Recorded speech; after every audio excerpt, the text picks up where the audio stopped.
a crisis prevention effort.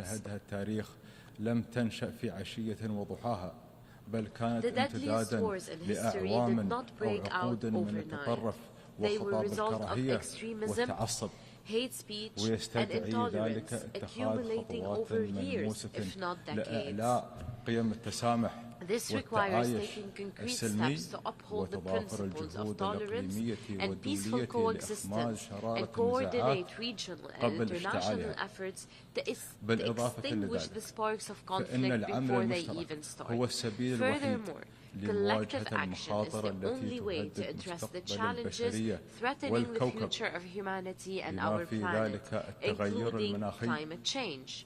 حيث أبرزت مخرجات الدورة الثامنة The والعشرين outcomes of the من 28th session مؤتمر of the الدول United Nations Climate الأطراف Change اتفاقية Conference الأمم hosted المتحدة by the UAE الإطارية بشأن التغير demonstrated المناخي what we can التي achieve when we work استضافتها دولة together. الإمارات ما يمكن تحقيقه إن عملنا معا خاصة بعد اعتماد The historic 198 UAE دولة consensus adopted لاتفاق by الإمارات التاريخي 198 الذي countries جسد embodies توافقا a global دوليا لوضع consensus on مجموعة developing من measures to التدابير prevent global لتفادي warming ارتفاع above الحرارة 1.5 في كوكب degrees الأرض Celsius فوق مستوى and درجة ونصف operationalize the مئوية loss and damage fund وتفعيل صندوق to الخسائر compensate والأضرار the countries most لتعويض الدول affected الأكثر by تضررا climate change. من تغير المناخ وسنواصل التعاون مع We will الجميع continue to cooperate with لدعم العمل everyone المناخي to support climate والطاقة action المتجددة and clean and والنظيفة renewable بما في energy ذلك solutions, من خلال مبادرة including through ترويكا the troika رئاسات of the مؤتمرات presidencies of الأطراف the Conference مع of the Parties أذربيجان initiative with والبرازيل Azerbaijan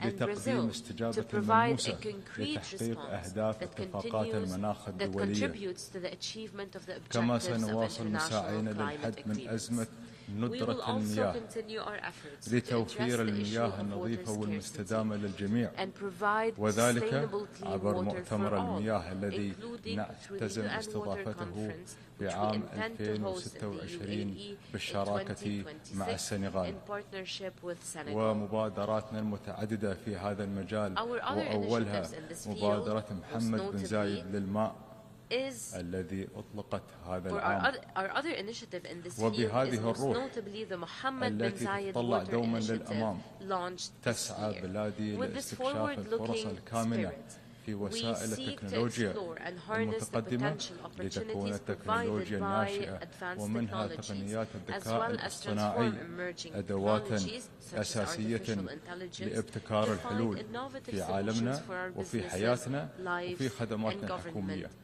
services. ونؤمن بضرورة We توجيه believe الاهتمام that الدولي international نحو attention هذه and الوسائل investments should be والاستثمار directed فيها towards these بما technologies يسرع to من وتيرة accelerate التنمية sustainable المستدامة development and ويحدث achieve تحولات جذرية في transformative التعامل shifts in مع addressing the التحديات challenges we في face مختلف in الميادين different fields. على نحو يسد فجوات This التنمية will enable or ويدعم this will تقدم allow الجميع. the bridging development gaps سيد and الرئيس، supporting progress for all. دعونا نغتنم Mr. هذه President, الفرصة let us seize this opportunity لتصحيح مسار to العمل reform الدولي international المشترك. collective action.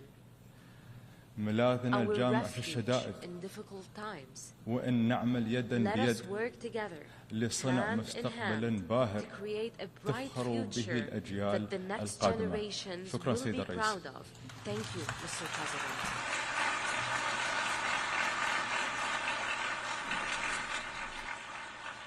Muchas gracias al Ministro de Estado para el I thank the Ministerio de Minister of Asuntos State for the Exteriores Ministry of de los Foreign Affairs Emiratos of the Árabes United Arab Unidos. Emirates. Doy ahora la I now palabra give the floor al excelentísimo to señor His Excellency Peter Mohan Maitri Mohan Pieris, Maitri jefe Pieris, de la delegación de Sri Lanka. Head of the Delegation of Sri Lanka.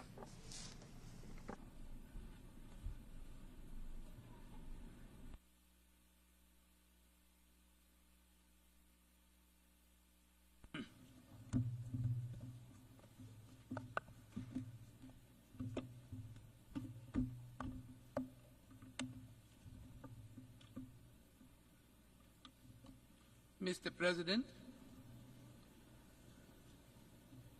Excellencies, distinguished delegates, ladies and gentlemen. Sri Lanka felicitates His Excellency Philomene Young of Cameroon on his election as the President of the 79th session of the United Nations General Assembly. Mr. President, against the background of global turmoil, setbacks and transformations, the aspirations of this year's Assembly for a better global future resonate with those of the people of Sri Lanka. On the 23rd of September, following a transparent and peaceful electoral process and a dignified transition in keeping with our decades of democratic practice, His Excellency President Anura Kumara Dissanayake was sworn in as the 9th Executive President of Sri Lanka. The people of Sri Lanka have vested in him the mandate to realize the people's aspirations for the future and to build a sustainable foundation for future generations.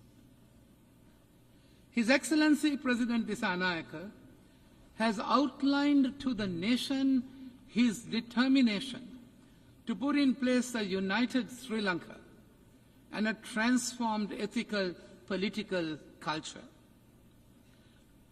A political culture echoing the wishes of the people.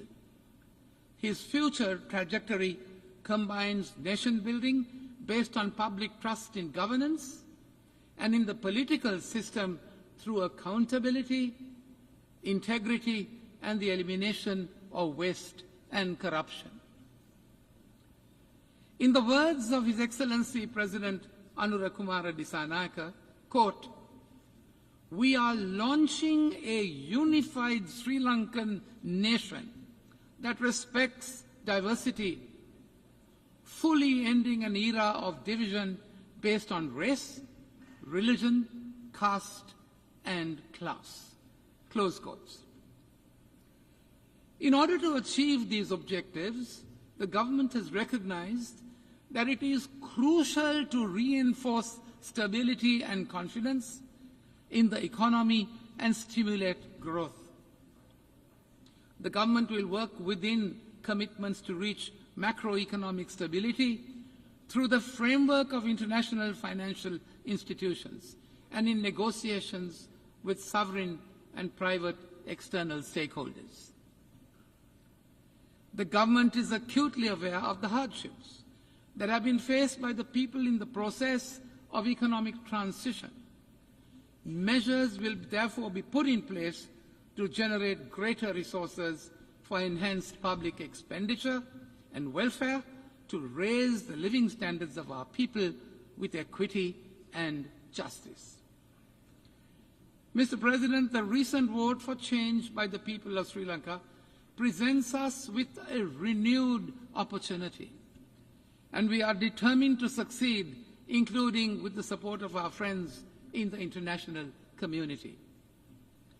Mr. President, despite our consensus on the Pact of the Future, this year's UNGA takes place at a moment of profound global crisis on multiple fronts.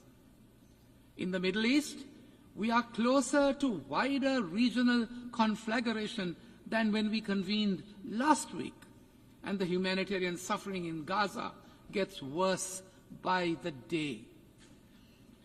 The achievements of the SDGs now appears beyond our reach, and we are off target on the Paris climate goal to limit the temperature increase to 1.5 degrees centigrade above pre-industrial levels. Big power rivalries and geopolitical tensions have reignited and widened, and new rifts are reappearing on north-south lines. Racism, intolerance, discrimination, and xenophobia against migrants are on the rise. Theaters of conflict and tension have opened up on land and in oceans. The developments in the digital realm provides a fertile ground for proliferation of disinformation and hate speech, with the potential of violence. Mr. President, the lingering impact of the pandemic have reverberated throughout the global economy, creating profound economic insecurities, threatening free trade and leading to protectionist barriers. We are spending more on weapons than ever before in the past, and regrettably, the use of nuclear weapons is in mainstream discourse. New domains are being weaponized, including outer space and cyberspace, while the use of AI is challenging international humanitarian law in the battlefield. Excellencies, today a large number of developing countries, including my own, face a debt crisis of unprecedented proportions. This debt distress severely impedes our ability to invest in sustainable development, as we are unable to meet these financial obligations while simultaneously investing in the future and the well-being of our people.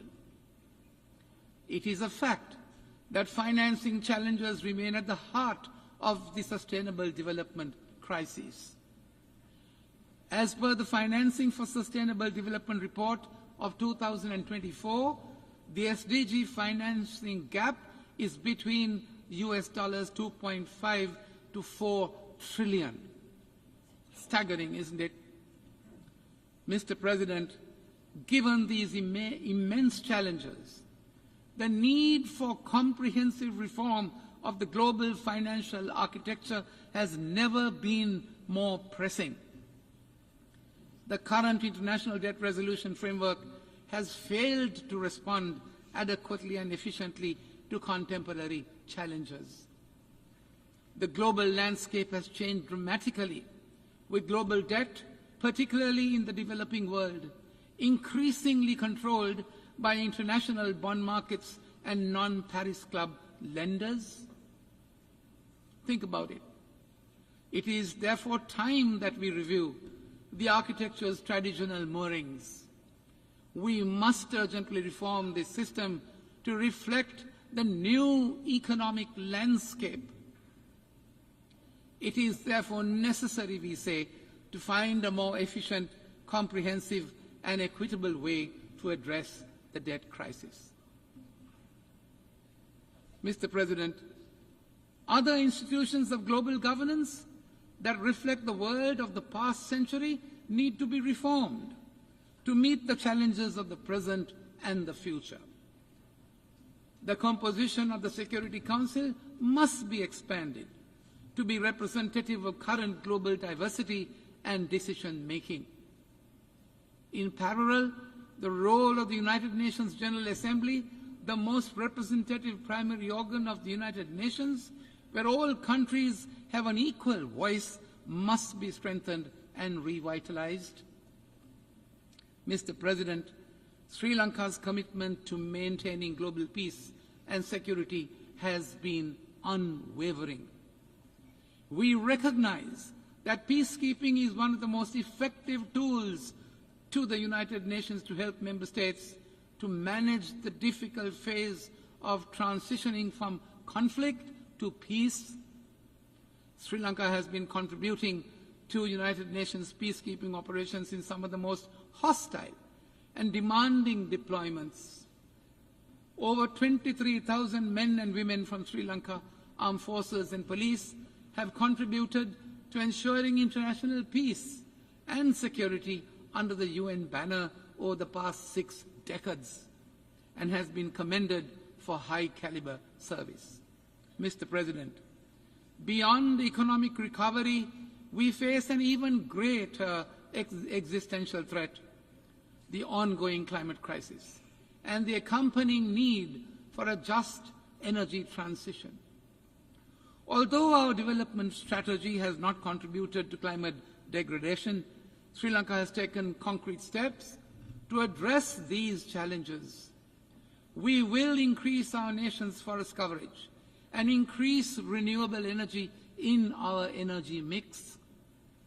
It is time for developed countries, Mr. President, to fulfill their obligations and assume their fair share of responsibilities under the principle of common but differentiated responsibilities. We need their support in mitigation and adaptation efforts, as well as compensation for loss and damage. Without a concerted international effort, Mr. President, to bridge the climate financing gap, the burden of climate impacts will continue to fall most heavily on those least responsible for the crisis. Sri Lanka is committed to phase out coal by 2040 and reach net zero carbon emissions by 2050. As a climate vulnerable country, Sri Lanka has been advocating for operationalization of the Loss and Damage Fund and called for climate justice. There is therefore an urgent need, we say, for increased climate financing, especially for vulnerable developing nations like Sri Lanka. Mr. President, two other critical issues which are also relevant to Sri Lanka as an island nation were part of the discourse during this year's high-level week. Sea level rise is an imminent reality affecting millions. While Sri Lanka has taken mitigatory measures nationally, as included in the National Adaptation Plan for Climate Change, it is through concerted international action that solutions can be implemented to halt the global warming that is the cause of sea level rise. Sri Lanka initiated the UNGA resolution on declaring 1st of March as the World Seagrass Day to bring international attention and awareness on a small but significant aspect of universal importance of combating climate change. Sri Lanka has further been recognized for its contribution to mangrove regeneration programs as a 2024 World Restoration Flagship by the United Nations under the UN Decade on Ecosystem Restoration. Mr. President, antimicrobial resistance has become a critical public health issue the world over, with bacterial resistance linked to around 5 million deaths worldwide annually. Alarming. AMR, if not contained, has the potential to spiral into a development issue, as well with life expectancies declining worldwide. We welcome the target of mobilizing US $100 million through the Antimicrobial Resistance Multi-Partner Trust Fund to ensure that 60% of countries have funded action plans by 2030. However, international cooperation, Mr. President, and sustainable financing must increase to meet this goal. Mr. President, as we seek solutions to global challenges, we must harness the power of technology and innovation. Digital technologies and artificial intelligence offer unprecedented opportunities to accelerate sustainable development.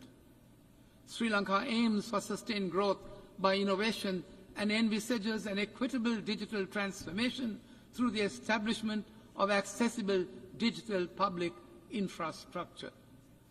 At the same time, we call for increased capacity building and technical assistance to bridge the global digital divide and empower all countries to leverage these tools for the betterment of their people. Mr. President, the General Assembly's theme calls on us to leave no one behind and to act together for the advancement of peace, sustainable development, and human dignity for present and future generations. In Sri Lanka, 38% of our total population is youth, which is the most capable and dynamic resource that can contribute to our future development. Sri Lanka advocates for increased youth participation in decision-making processes. After all, the Declaration on Future Generation is theirs. Simultaneously, the new Sri Lanka will realize the aspirations of a just society with greater empowerment for women who make up to 52% of our population. Mr. President, as we look towards the future, we must also address one of the gravest injustices that this Assembly has inherited from the past. Sri Lanka has repeatedly voiced its concern over the dire humanitarian situation in the occupied Palestinian territories. We reiterate our support for the recognition of the legitimate and inalienable right of the Palestinian people to statehood and join the call for a two-state solution based on the 1967 borders in line with all UN resolutions. As a country, Mr. President, that has suffered separatist terrorism for decades, we condemn the terrorist attacks in the Middle East and elsewhere in the world. Sri Lanka calls for complete and unconditional lifting of all unilateral coercive measures imposed against any country, as they hinder free trade, right to development, and have unintended humanitarian consequences. Mr. President, as an island country, we are concerned about the present environmental and geopolitical aspects relating to the oceans. We want our oceans to be free of rivalry, free of conflicts, free of pollution, and to be able to sustainably manage our marine resources. The UNCLOS, with its cohesive and universal nature, provide us with a say in shaping the global maritime system. Sri Lanka remains committed to the balance and collaboration embedded within the treaty, enabling freedom of navigation and sustainable use of the oceans, respecting the sovereignty of the coastal states. Mr. President, we must recognize that global challenges demand global solutions. In our interconnected world, no country can solve these complex problems in isolation. We must strengthen our international institutions, enhance knowledge sharing, and foster strong relationships. We must work together equitably, ensuring all voices are heard in shaping our shared future. It is encouraging, I say, that several developing countries are on the cusp of becoming the leading economies of tomorrow. We must bolster South-South cooperation to foster economic growth, social progress, and sustainable development among us. However, South-South cooperation is not a substitute, we appreciate, for the responsibilities of the Global North as set out in the Addis Ababa Action Agenda and the Paris Agreement. Mr. President, in conclusion, as Sri Lanka embarks on a path of national unity, ethical governance, and economic recovery, and growth with justice and equity under a new leadership, we reiterate our commitment to multilateral cooperation in pursuit of peace, of prosperity, and of sustainability. We must harness the power of international solidarity, my dear friends, to confront the interconnected challenges before us, as well as to explore durable solutions to the generations to come. I thank you, Mr. President. Muchísimas gracias al jefe de la delegación de Sri Lanka.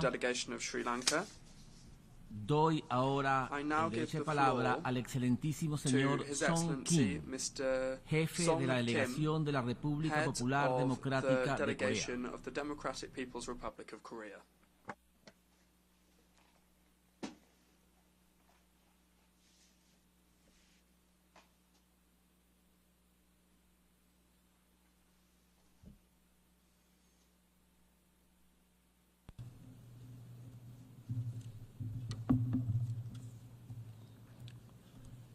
의장 선생, Mr. President, 사무총장 선생, Mr. 각국 Secretary 대표들, General, distinguished 나는 먼저 representatives, 필리몽양 선생이 allow me first of all 유엔 총회 to congratulate 제79차 회의 우장으로 Mr. 선거된 Philip 것을 Yang 축하합니다. in election as a president 아울러 of the 당신의 79th 익숙한 사회 session 밑에 of the UN General 이번 Assembly. 회의가 I am 훌륭한 confident that 결실을 your 거두리라는 able 확신을 stewardship will 표명합니다. lead this session to an excellent fruition. 의장 선생, 보원 유엔 총회는 인류의 생존과 발전이 유례없이 엄중한 위기와 도전에 직면한 속에 진행되고 있습니다. 수만 명의 무고한 민간인들이 목숨을 앗아가고 제2차 세계대전 이래 가장 끔찍한 인도주의 위기를 초래한 가자 사태가 1년째 지속되고 있는 것을 비롯하여 세계 각지에서는 무장 충돌과 유혈 사태가 그칠 새 없습니다. 설상가상으로 세계의 많은 나라 지역들에서 극심한 고온과 가물, 폭우와 풍물과 같은 이상기후 현상이 더욱 심해져 막대한 인적 및 물리적 손실이 초래되고 있으며 식량 및 에너지 위기, 실업과 빈곤, 사회적 불평등과 같은 난 문제들이 겹치고 있습니다. 여기에 유엔 헌장에 관통되어 있는 협력과 단합, 다모주의 정신 대신 대결과 평가르기, 일방주의가 횡행하여 국제적 위기 타파에 난간을 더해주고 있습니다. 때문에 나는 본 회의가 자기의 주제와 정신에 맞게 인류의 생존과 발전을 이어가는 도전과 위기를 극복하고 유엔 중심이 담아진 체계를 수호하며 현재와 미래 세대의 평화와 발전을 주동하는 우위 있는 계기로 되리라는 기대를 표명하게 됩니다. 의장 선생, 현존 위기를 극복하고 유엔 헌장에 지적된 대로 사회적 진보와 보다 높은 생활 수준을 도모하기 위해서는 매개 유엔 성원국이 자기의 책임을 다하는 것이 중요하다고 생각합니다. 이러한 취지로부터 나는 조선민주주의 인민공화국 정부가 사회경제 발전과 지역의 평화와 안정 수호, 국제적 정의 실현을 위해 기울이고 있는 노력과 원칙적 입장에 대해 소개하려고 합니다. 오늘날 세계가 직면한 도전은 조선민주주의 인민공화국에도 외로 되지 않지만 정부의 정확한 노선과 강력한 집행에 의해 사회경제 분야에서는 소중한 성과들이 이룩되고 있습니다. 우선 공화국 정부는 국가적 부담으로 타가 유치원연령의 어린이들에게 정상적으로 젖제품을 공급하고 학생들의 필수용품을 제공하는 것을 1차적인 국가 정책으로 내세우고 완강히 집행해 나감으로써 어린이 보육과 교육 사업의 질을 끊임없이 개선해 나가고 있습니다. 또한 국가 경제의 지속적인 발전을 이루기 위한 노력의 결과 공업과 농업을 비롯한 각 분야에서 연속적인 상승 추이가 계속되고 있으며 도시와 농촌의 모든 주민들에게 무상으로 새 살림집을 안겨주기 위한 사업을 비롯하여 이민들이 복리 중진 사업에서도 발목할 만한 성과들이 이룩되고 있습니다. 특히 우리 공화국 정부는 지방 발전 정책을 새롭게 책정하고 후 실질적 집행에 선체적인 주목을 돌리고 있습니다. 공화국 정부의 지방 발전 정책은 10년 내에 수도와 지방, 도시와 농촌 사이 격차를 줄이고 나라의 모든 분야, 모든 지역을 동시적으로 균형적으로 발전시켜 전국적 범위에서 사회 경제적, 물질 문화적 수준을 획기적으로 제고하는 데 목적을 두고 있습니다. 이는 누구도 뒤떨어지지 않게 모두를 위한 지속적인 발전을 이루갈 때 대한 유엔의 지속개발 목표 달성에 대한 조선민주주의 인민공화국의 적극적인 기여로 됩니다. 조선민주주의 인민공화국의 지방발전 정책은 국과학성과 정당성을 하여 실천적 담보가 매우 확고합니다. 이제 10년 후이면 세계는 조선민주주의 인민공화국의 일신된 발전 면모를 목격하게 될 것입니다. 의장 선생, 조선민주주의 인민공화국의 이러한 사회경제 발전 사업은 결코 평온하고 정상적인 안전 환경에서 진행되는 것이 아닙니다. 국가의 전면적 발전, 전면적 부흥을 지향하는 우리에게 있어서 평화롭고 안정된 대외적 환경은 매우 소중한 것이지만 내부로부터 강요되는 안전 위협은 시간이 흐를수록 더욱 가중되고 있습니다. 지금으로부터 1년 전 나는 이 자리에서 핵 충돌이 무노구에로 다가서고 있는 조선반도 지역 증세에 대해 언급한 바 있습니다. 한 해가 지난 오늘날 조선반도의 안전 환경은 그때와도 또 다르게 더욱 첨예해지고 있습니다. 올해 연초부터 미국하고 동맹 국가들은 조선민주주의인민공화국 주변에서 프리덤 실드, 프리덤 에이지, 연합공동훈련을 비롯하여 아디안 영증의 합동 군사 연습들을 연이어 벌여놓음으로써 지역의 군사적 긴장과 적대적 분위기를 고조시키고 있습니다. 보다 엄중한 것은 지난해 미국과 한국이 조작한 반공화국 핵전쟁기구의 핵협의 그룹화가 본격적으로 가동하고 우리와의 핵전쟁을 가상한 모의 훈련들이 감행되고 있는 것을 비롯하여 조선민주주의인민공화국에 대한 핵 사용 기도가 보다 현실화되고 있는 것입니다. 여기에 지역 외 세력이며 대표적인 군사 블록인 나토의 성원국들이 유엔총회 결의에 따라 10여 년 전에 해체되었어야 할 유엔군 사령부의 간판을 도용하여 미한과의 군사적 공조를 강화하고 있으며 열점 지역인 조선반도 지역에 함성과 비행기들을 들이밀면서 지역에서의 군사적 대결을 더욱 부추기고 있습니다. 그러면서도 그들은 우리가 핵으로서 저들과 지역과 세계의 평화와 안전을 위협한다고 골거들고 있습니다. 하다면 육사상 핵무기를 남먼저 만들고 인류에게 핵을 사용한 나라가 과연 누구입니까?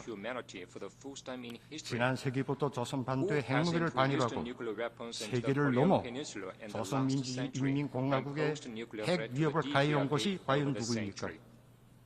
오늘날 주권 국가의 정권 종말에 대해 소슴없이 제창하며 조선민주주의인민공화국에 대한 핵 선제 사용을 국책으로 유지하고 있는 것이 과연 누구입니까?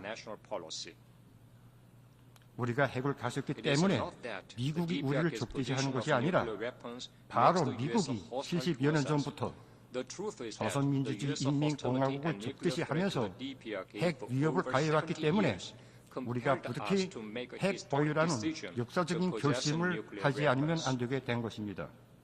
바로 우리 핵은 우리 수소를 지키기 위해 만들어지고 존재하는 것이기에 우리 핵 위협에 대해 입에 올리는 것 자체가 우리를 적대시한다는 것을 반증해 줍니다. 미국과 주변 국가들이 애결적이고 침략적인 속성이 스스로 변하지 않는 이상 조선반도의 안전 환경은 우리 세대는 물론 다음 세대에도 우연 복잡 다산하게 되어 있습니다. 이러한 상황에서 국가의 안전 이익을 수호하고 평화적 발전을 담보할 수 있는 강력한 힘을 상시 유지하는 것은 조선민주주의인민공화국에 있어서 필수 불가결의 주권적 권리 행사로 됩니다. 조선반도 정세가 국도로 긴장해지면서도 전쟁으로까지 가닿지 않는 것은 전적으로 우리 국가가 강력한 전쟁 억제력으로 침략 위협을 억제하고 지역에서의 힘의 균형을 보장하고 있기 때문입니다. 하기에 우리는 국가 안전 보장에 대한 의무감뿐만이 아니라 지역과 세계의 평화와 안전 유지에 대한 사명감으로부터 전쟁 억제 능력을 계속 향상시켜 나가고 있습니다. 조선민주주의인민공화국 국무위원장 김정은 동지께서는 대화도 대결도 우리 선택으로 될 수 있지만 우리가 보다 철저히 준비되어 있어야 할 것은 대결이라는 것이 우리가 30여 년간의 조미 관계를 통하여 내린 청하이고 결론이라고 말씀하셨습니다. 우리는 주권 국가의 합법적 권리, 우리 자위권을 놓고 뒤돌아보기도 아득한 과거의 논점으로 되돌아가지 않을 것이며 전체 조선인민이 피어린 투쟁으로 이룩한 우리 국위를 놓고 그 누가도 흥정하지 않을 것입니다. 미국에서 그 누가 집권하든 우리는 일개 행정부가 아니라 미국이라는 국가적 실체 그 자체를 대상할 것이며 마찬가지로 미국이 구원던 정권도 달라진 조선민주주의인민공화국을 상대해야 할 것입니다. 의장 선생, 정의와 평화를 수호하고 진보와 발전을 지향하며 신성과 단결을 도모하는 것은 조선민주주의인민공화국이 변함없는 대정세적 입장이며 유엔 헌장에 관통되어 있는 사상이기도 합니다. 이로부터 공화국 정부는 불법, 무법 이중 기준으로 국제 정치 모델을 양분하고 저들이 패권적 이익을 우선시하며 평화와 안전을 결란하는 행위를 경렬히 반대하고 있습니다.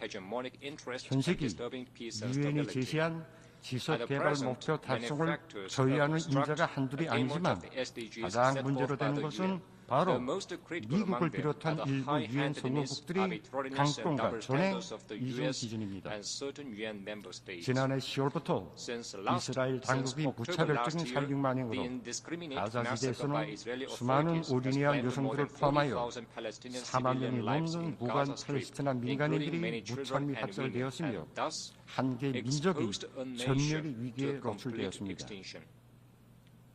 인류에게 형언할 수 없는 고통을 가져다준 전쟁의 참화를 되풀이하지 않도록 할 목적으로 유엔이 존재하고 있음에도 불구하고 이러한 반일적 만행이 1년 동안이나 지속되어 온 것은 실로 수치스럽고 개탄스러운 일이 아닐 수 없습니다.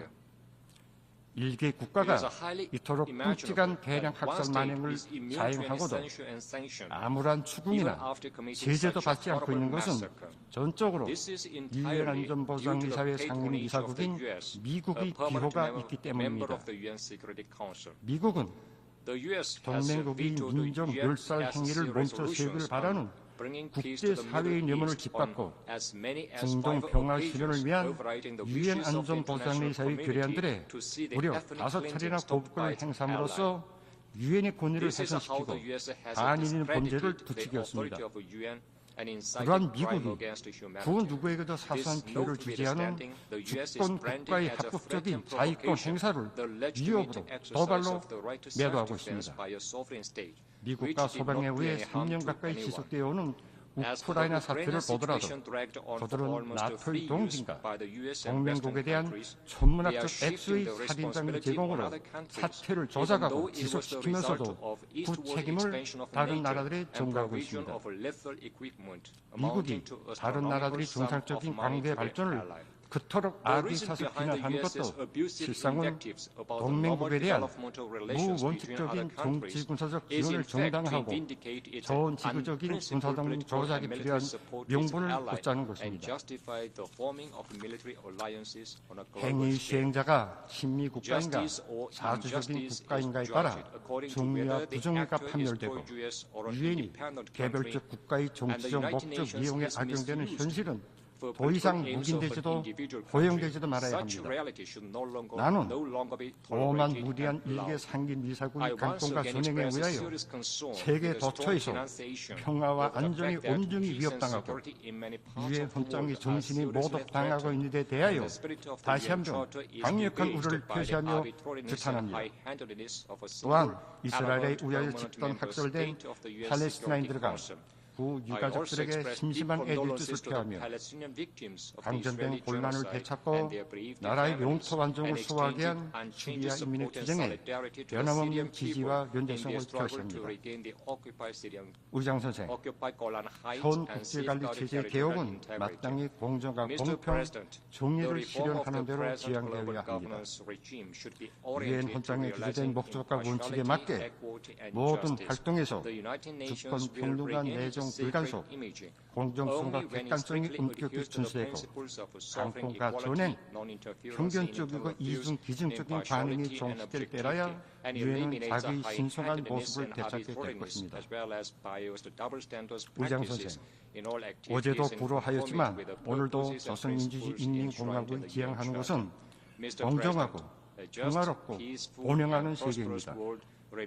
반제 자주를 일가는 제일 국책으로 내세우고 주권 존중과 내정 불간섭, 평등과 호의에 기초한 국제적 정의를 실현하며 새로운 국제 질서를 수립하기 위해 적극적으로 노력하는 것은 우리 공화국 정부의 일관한 입장입니다.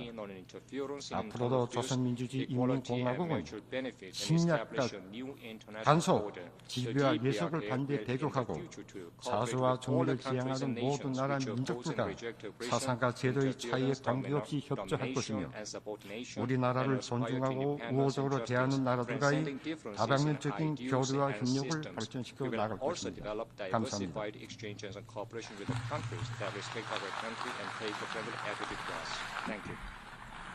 Je remercie le chef de la délégation I thank populaire démocratique de Corée. head of the delegation of the Democratic People's Republic of Korea. Je donne maintenant la parole à son Excellence Monsieur Tiburoro Tito, to His Excellency chef Tiburoro de la Tito, délégation de head of the Kiribati. delegation of the Republic of Kiribati.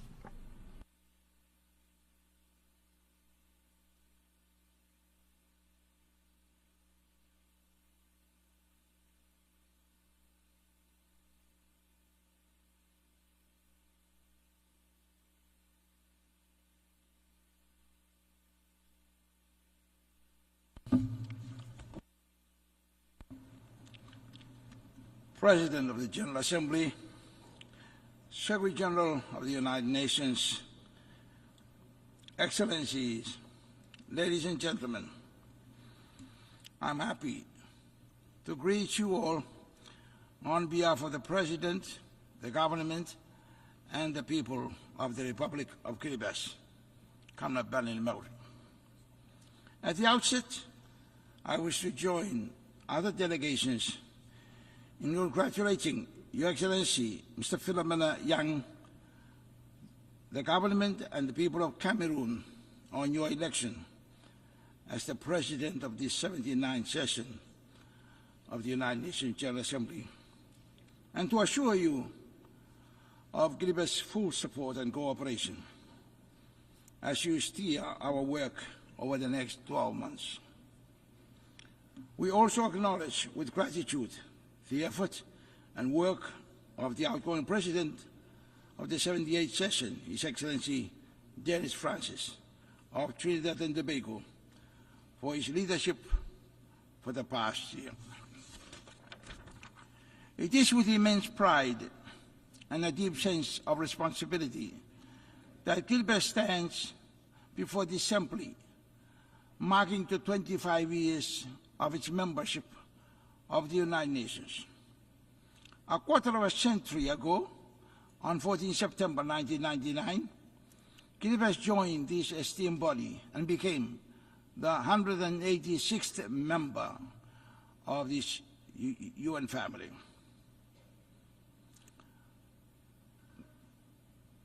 Believing that the challenges we face as a small island nation are inextricably linked to the fate of the global community. As we celebrate this milestone, we honor the path that we have walked with our global partners. And we reaffirm our commitment to the core principles of the United Nations: peace, justice, human rights, responsibility, and respect, and sustainable development. Mr. President, the theme for us now, leaving no one behind and acting together for the advancement of peace, sustainable development, and human dignity for present and future generations, cannot be more relevant and timely as global conflicts escalate, causing widespread destruction, displacing people, and leaving millions neglected and marginalized. The theme reminds us that despite the ongoing crisis, we must stand firmly together as responsible leaders and representatives of the 193 member nations of this greatest multinational organization, and recommit ourselves to do together whatever is necessary to get the world back on the path of peace, progress, and prosperity. Mr. President, what we witness in the world today and for the past 39 years suggests that the Founding Fathers' inspiration for lasting peace is far from being realized. The theme is therefore a timely reminder not to lose hope over the heartbreaking scenes before us, but to re-energize our unity, solidarity, and collective determination to overcome the forces that stand against multilateralism, that our United Nations family embodies. This is why Kiribati reaffirms the critical importance of reinvigorating multilateralism. The United Nations must remain the central platform for collective and global action, as no single nation can address the complexities of today's challenges on its own, be it pandemics, terrorism, conflict, human trafficking, climate change, to name a few. Mr. President, it cannot be disputed that the UN that was created in 1945 by 51 founding members to restore and maintain world peace and security out of the ash and devastation of World War II has now become the largest international organization on earth that deals with all aspects of human livelihood and well-being to such an extent that its core function of maintaining world peace and improving living standards has been greatly thwarted.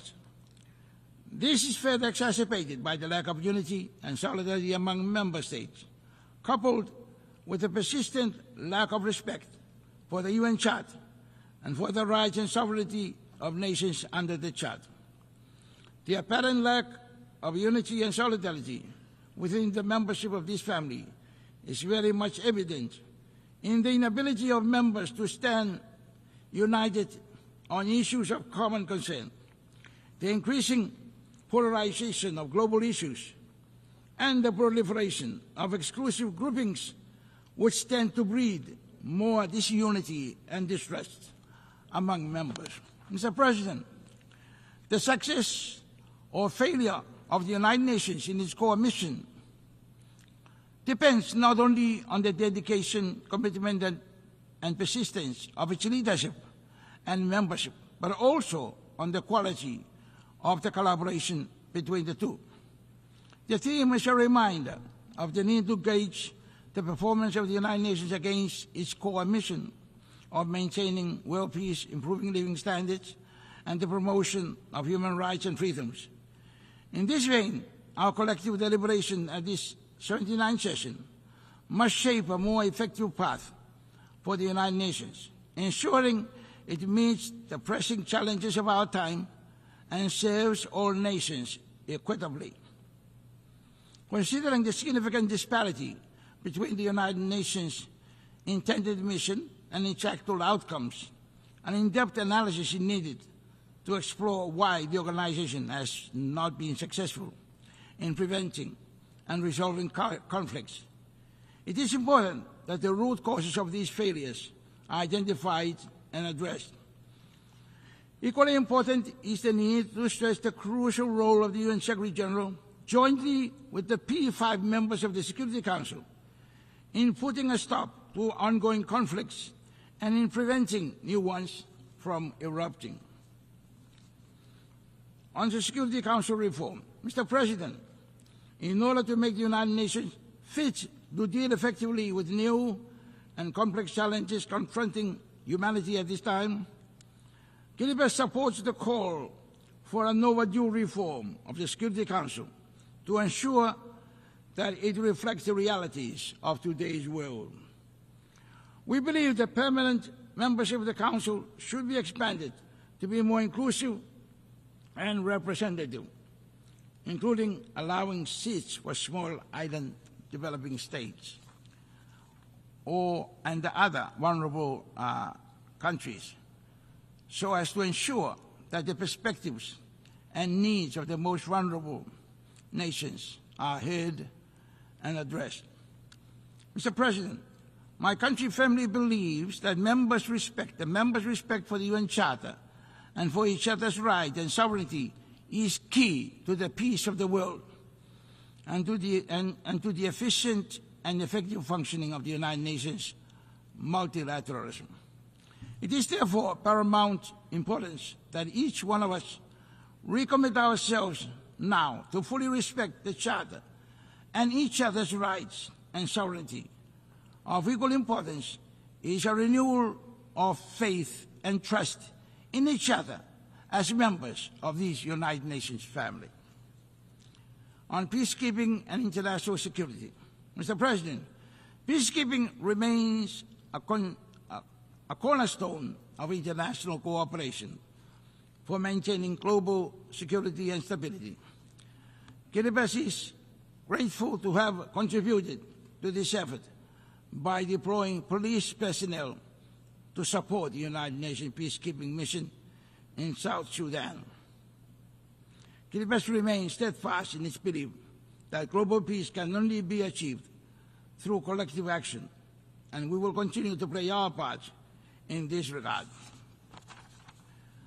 Mr. President, Kiribati firmly believes that a country without peace, as is now seen in the case of countries that are currently devastated by wars and conflicts, cannot undertake any meaningful development while their people are deprived of enjoying a normal way of life and forced to live in refugee camps or as homeless people surviving through charity and humanitarian donations. People living in such dire conditions have no way of becoming economically productive in order to feel a sense of human pride and dignity, and cannot voluntarily free themselves out of such a predicament until the conflict has been resolved. Peace restored and life is back to normal. In other words, development and human dignity are not achievable without peace. Peace must be achieved first.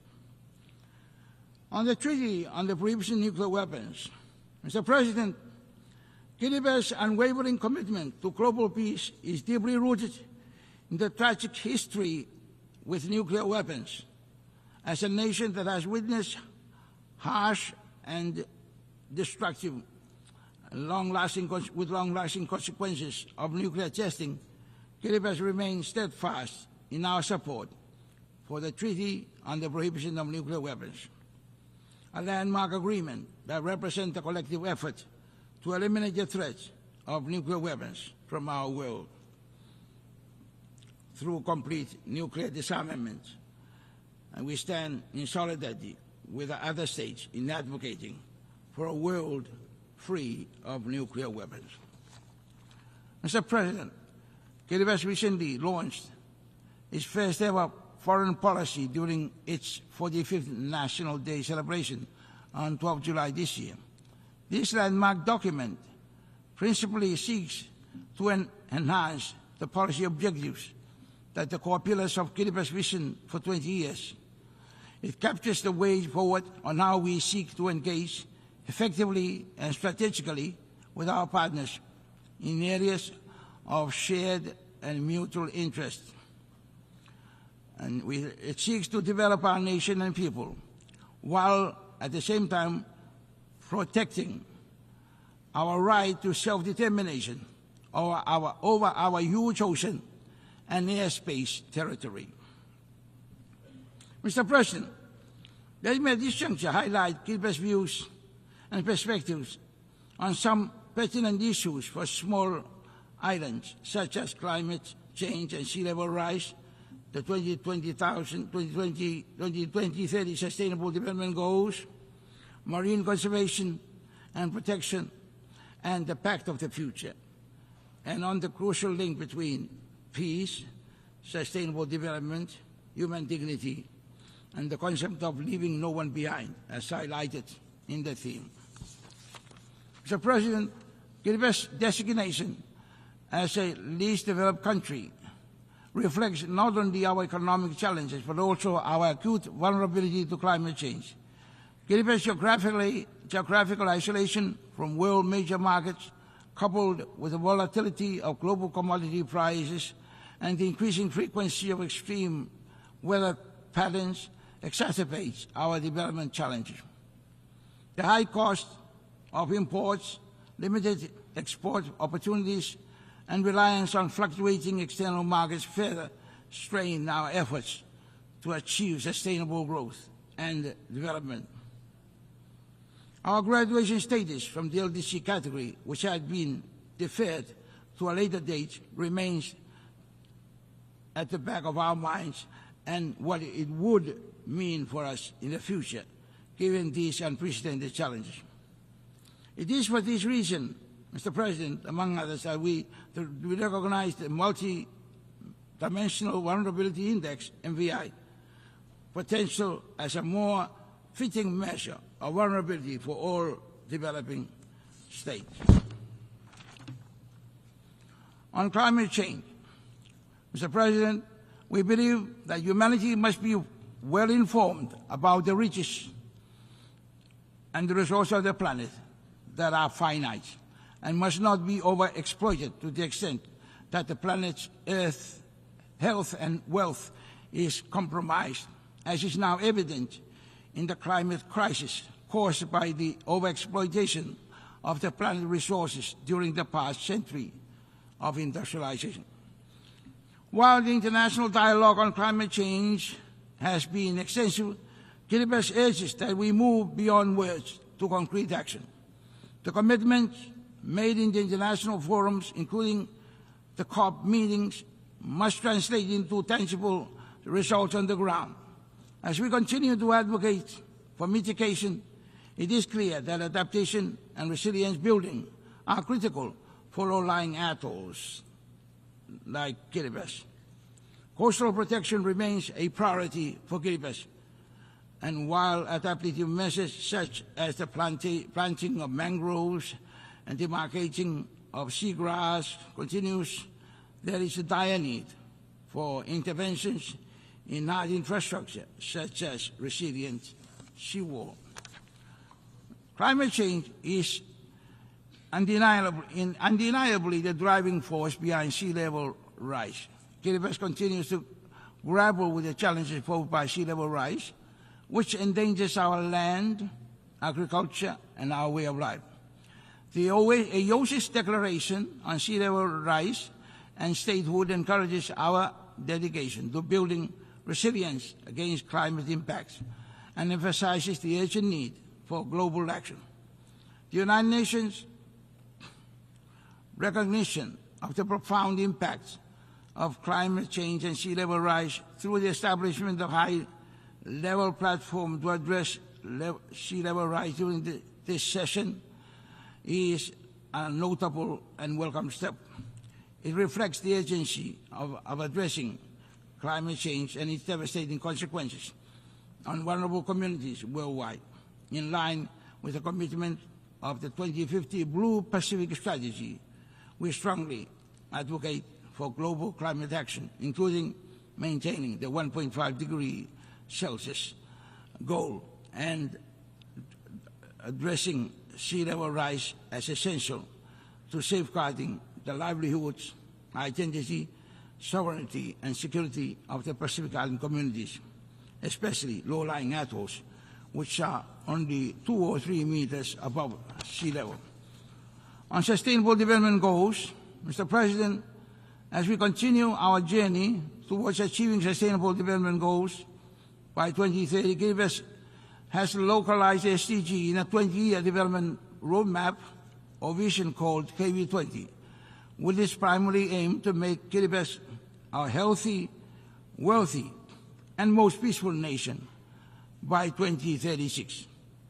This localization effort ensures that the SDGs are not merely theoretical goals that are embodied in our national policy projects and initiatives. Sustainable development is crucial for the long-term resilience and prosperity of Kiribati and other small island developing states. However, the realization of these goals require enhanced capacity development, technology transfer, and stronger data support systems to better meet the unique and special circumstances of vulnerable countries.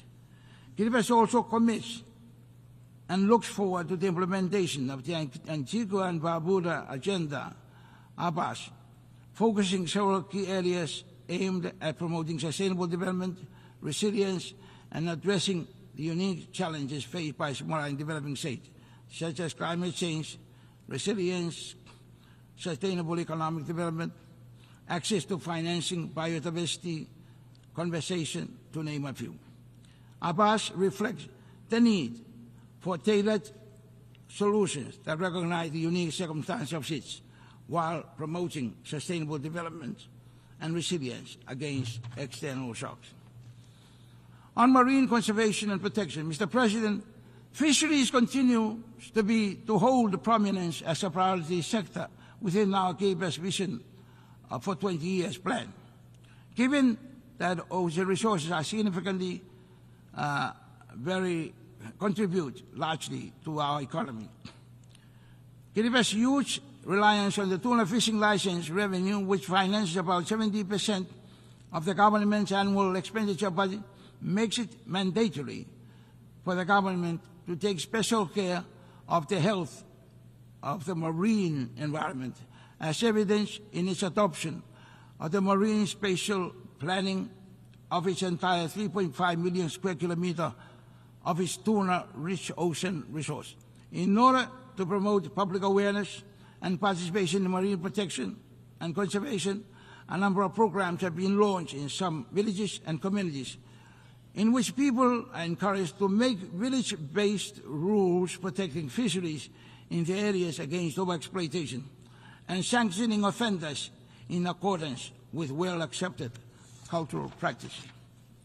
However, our limited capacity in monitoring the surveillance of our large economic zone are highly susceptible to illegal, unregulated, and reported fishing, IUU, fishing expeditions. Considering our heavy reliance on our fisheries for livelihood and revenue, Kiribati remains deeply concerned about the ongoing challenge of IUU, which undermines not only our national effort to sustainably manage marine resources, but also global progress towards achieving the Sustainable Development Goals. IUU fishing significantly impacts our national economy by depleting fish stocks, undermining sustainable fishing practices, and reducing revenue for local fisheries.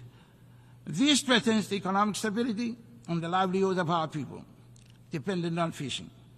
We acknowledge the assistance of our partners rendered in addressing this gap and in providing the surveillance support. Kiribati calls upon the international community to strengthen cooperation and action to combat IUU fishing, ensuring that sustainable fisheries management become a reality for all nations, especially those most vulnerable to its impact. Kiribati is acutely aware of the profound significance of the ocean to our livelihood, culture, and environment. And this is why we invest a lot of effort in the preservation and protection of our marine environment.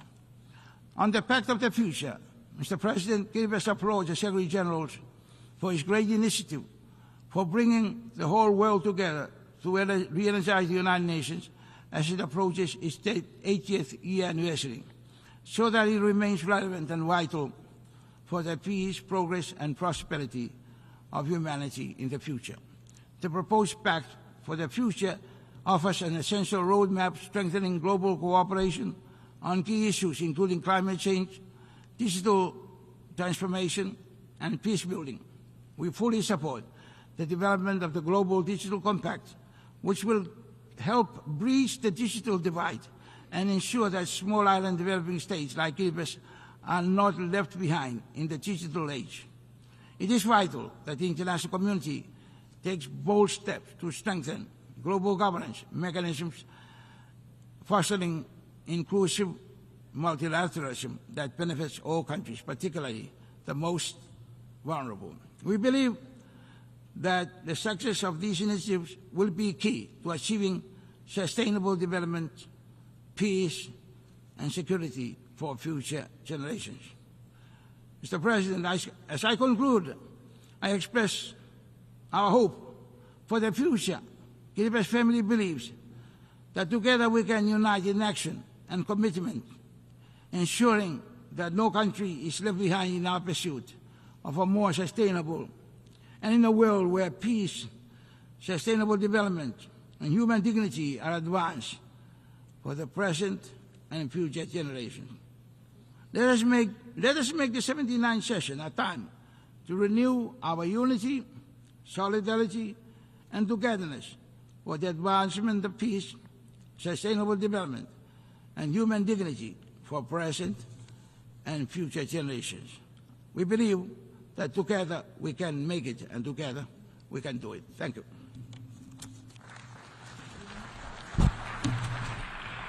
Je remercie le chef de délégation de Kiribati. Head of the delegation of Kiribati. Je donne maintenant la now parole à give the son floor Excellence to Monsieur His Mohamed Excellency Siad Mr. Douale, Mohamed Siad chef de la Douale, délégation de Djibouti. head of the delegation of Djibouti.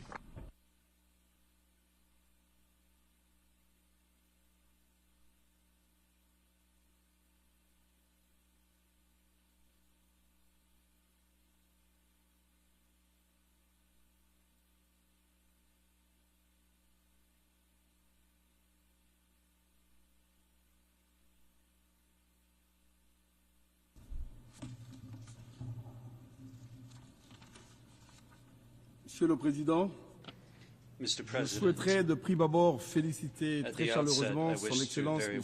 Philemon Niang, Président de l'Assemblée générale pour la 79e session, et l'assurer du plein soutien de la République de Djibouti dans l'exécution de son mandat. Le thème que vous avez choisi pour cette session, l'unité dans la diversité pour l'avancement de la paix, du développement durable et de la dignité humaine partout et pour tous, résume et révèle ce que réclament de millions d'êtres humains de par le monde. Un monde moins inégal, plus solidaire, pacifié et prospère. Un monde où l'unité ne se confond pas avec la négation des particularités et où la reconnaissance d'un destin commun mobilise l'énergie de tous et de toutes pour bâtir un avenir commun. Nous réitérons notre gratitude à votre prédécesseur, M. Denis Francis, pour l'immense travail accompli. Monsieur le Président, le monde traverse une période périlleuse caractérisée par les désordres et l'incertitude. La crise est observable à plusieurs niveaux. Les conflits prolifèrent et se font de plus en plus violents. Les conflits en Ukraine et à Gaza continuent à faire rage sans que nous nous convenions de conditions pour la conclusion d'un accord de cessez-le-feu. Le terrorisme progresse dans plusieurs parties du monde, y compris sur le continent africain, où la métastase qu'il connaît constitue une source de préoccupation pour nous.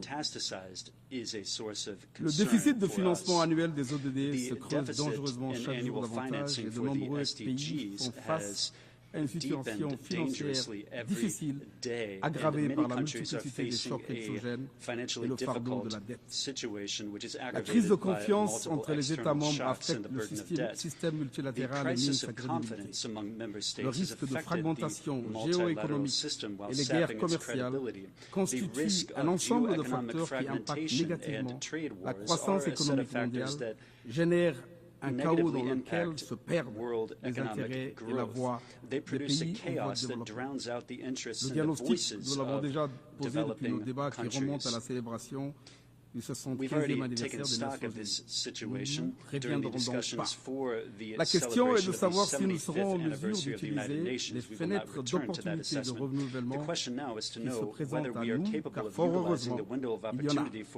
Nous devons redoubler d'efforts, surmonter nos divisions et mener une action collective afin de mettre fin aux conflits, mettre en place des politiques, des programmes d'investissement et de partenariat pour rattraper le retard pris dans la mise en œuvre des ODD et reformer les institutions financières internationales de manière à ce qu'elles puissent répondre de manière prompte et efficace aux urgences et aux chocs systémiques auxquels de nombreux pays du monde font face. Monsieur le Président, les institutions financières doivent fournir aux pays en voie de développement un accès à un volume plus important de subventions et de financement à des conditions favorables, tout en préservant leur tolérance au risque pour les investissements liés au développement durable, y compris l'utilisation d'instruments de risque innovants. Ces solutions doivent être discutées, approfondies dans le sens de leur mise en œuvre au sein du Conseil économique et social, dont le rôle et la place doivent être renforcés. L'ONU, comme le stipule la Charte, doit jouer un rôle important dans le travail de coordination économique mondiale, car c'est l'organisation la plus démocratique. L'ECOSOC doit continuer à jouer un rôle de premier plan dans l'identification des défis émergents, la promotion de l'innovation et la réalisation d'une intégration économique, sociale et environnementale du développement durable. Nous saisissons cette opportunité pour exprimer notre profonde gratitude aux États membres des Nations Unies pour la confiance qu'ils ont témoignée envers mon pays, Djibouti, en l'élisant en juin dernier comme pays membre de l'ECOSOC pour la période 2025-2027. Vous pourrez compter sur cette délégation pour défendre ces domaines prioritaires au sein de l'ECOSOC au cours de son mandat. Monsieur le Président, à l'instar de nombreux États en développement, Djibouti se trouve confronté à des défis majeurs induits par le changement climatique, notamment l'augmentation des températures, la raréfaction de ressources hydriques et l'élévation du niveau de la mer. Face à ces menaces persistantes, le gouvernement djiboutien a mis en œuvre une série de mesures ambitieuses et multidimensionnelles visant à atténuer les effets du changement climatique et à renforcer la résilience du pays. La COP29 offre une autre fenêtre de renouvellement pour la communauté internationale pour éviter que le retard pris dans les engagements en matière de changement climatique ne soit irrattrapable. Elle constitue une opportunité vitale afin d'ériger l'adaptation en priorité absolue et mobiliser les ressources adéquates. La promesse de versement de 100 milliards de dollars par an n'a pas été tenue. Il est urgent de rétablir la confiance en procédant au versement rapide des milliards de dollars nécessaires. Il faut tout mettre en œuvre pour mettre les mesures d'adaptation nécessaires et une transition équitable vers les énergies renouvelables dans les pays à faible revenu. Il faut de toute urgence opérationnaliser le fonds pour les pertes et les dommages qui est créé pour aider les pays et les personnes qui pâtissent des effets inévitables du changement et mobiliser davantage de ressources. countries and people C'est une suffering from the question qui inevitable affecte les effects droits of climate de change, milliards de and there's a need to personnes. mobilize C'est un additional obstacle au resources. This is a développement, question that mais c'est affects the également rights une of menace billions of people. It existentielle. impedes development and poses an Mr. existential President, threat. we welcome the adoption of the Pact of the Future and its annexes, the Global Compact and the Declaration on Future Generations. We live in an era of disruptive technological advances and complex challenges. Djibouti is grateful to the United States for having spearheaded the effort that led to the unanimous adoption by the General Assembly of the first ever resolution on artificial intelligence to promote safe, secure, and trustworthy artificial intelligence systems for sustainable development. We in Djibouti are convinced that preparing for the future requires optimizing our country's human capital as the most sustainable key to economic growth. Like many other African countries, Djibouti's population is young. Its population is a tremendous asset and a huge competitive advantage if it is harnessed through investment in skills development and new technologies to promote quality job and workforce competitiveness. We have the ambition to vigorously pursue education systems focused on accessing advanced technological skills.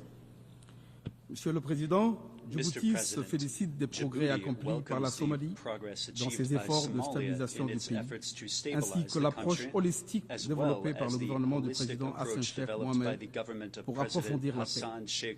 Nous saluons les efforts du Conseil de paix et de sécurité afin d'élaborer une évaluation stratégique conjointe de la situation en Somalie et d'un projet de concept général d'opération.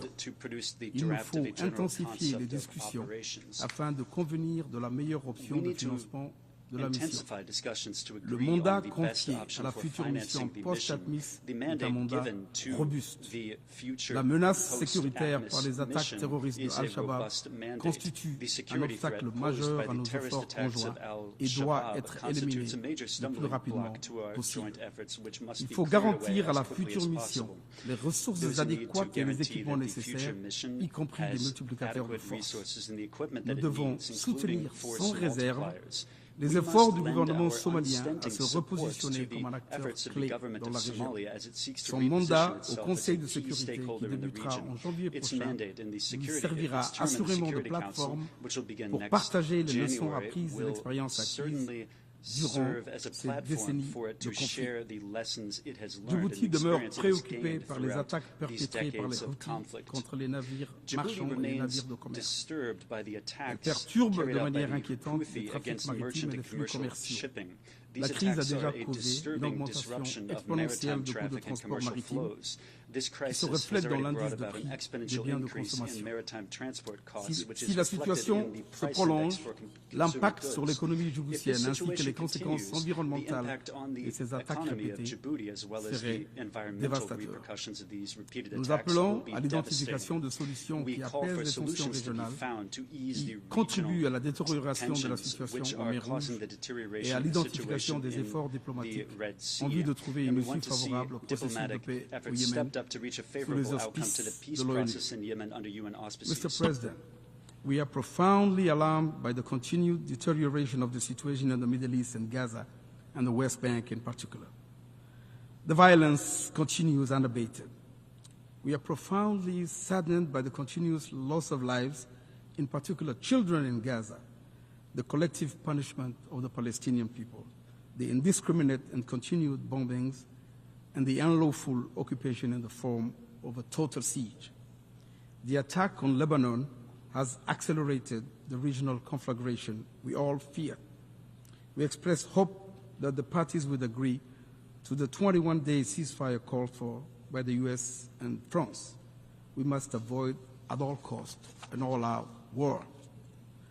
We welcome the resolution recently adopted at the General Assembly 10th Emergency Special Session by an overwhelming majority. The solution demanded by the Security Council, the General Assembly, the Arab Peace Initiative, and by all the 140 states that already recognize the state of Palestine is a two-state solution. It is the only solution that can lead to lasting peace and security. And this is the very solution that has been blocked by Israel's defiant insisting on maintaining its occupation of Palestinian territory in perpetuity. Mr. President, we are troubled by the continued deterioration of the situation in Sudan, the third largest African country and a founding member of IGAD.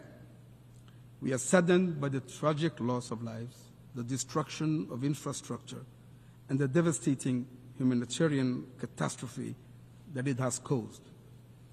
Djibouti, under the leadership of President Gele, current chairman of IGAD, has held many meetings at summit level to explore avenues for a peaceful resolution of the conflict. Djibouti reaffirms its commitment to the territorial integrity, sovereignty, political independence, and unity of Sudan. In line with African Union Peace and Security Council decisions, we underscore the importance of ensuring the protection of the Sudanese state, its institutions, and its people.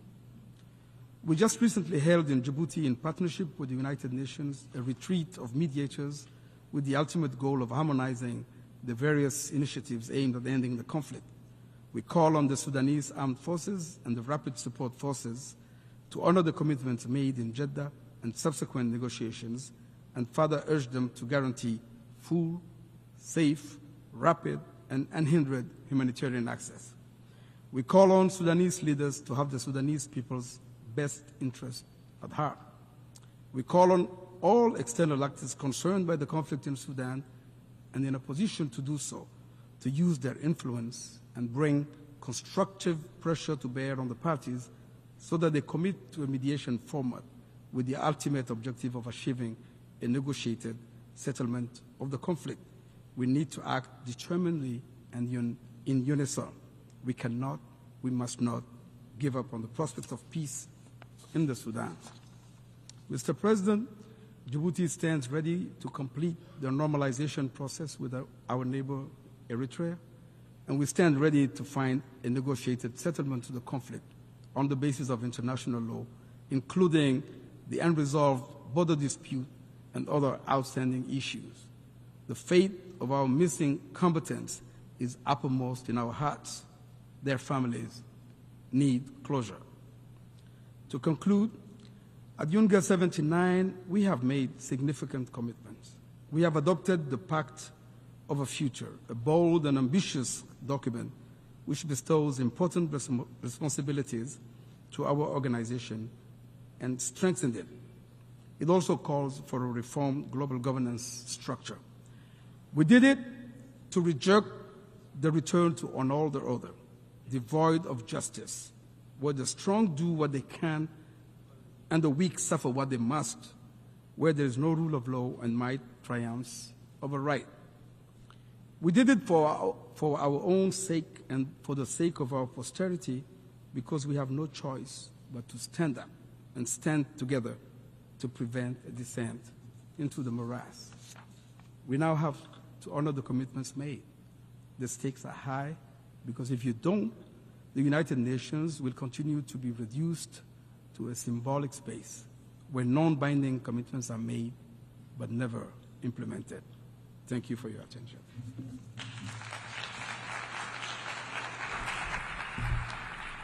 Je remercie le chef de la délégation de Djibouti.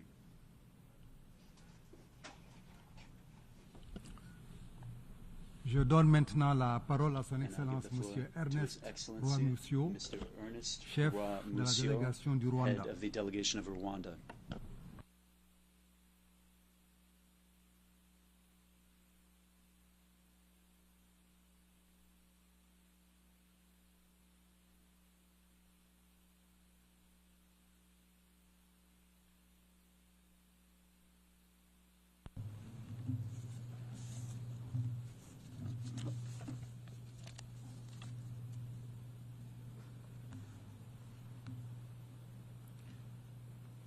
Excellencies, heads of delegations, ladies and gentlemen, at the outset, I would like to congratulate Ambassador Philemon Yang on assuming the presidency of the 79th UN General Assembly and assure him of Rwanda's full support.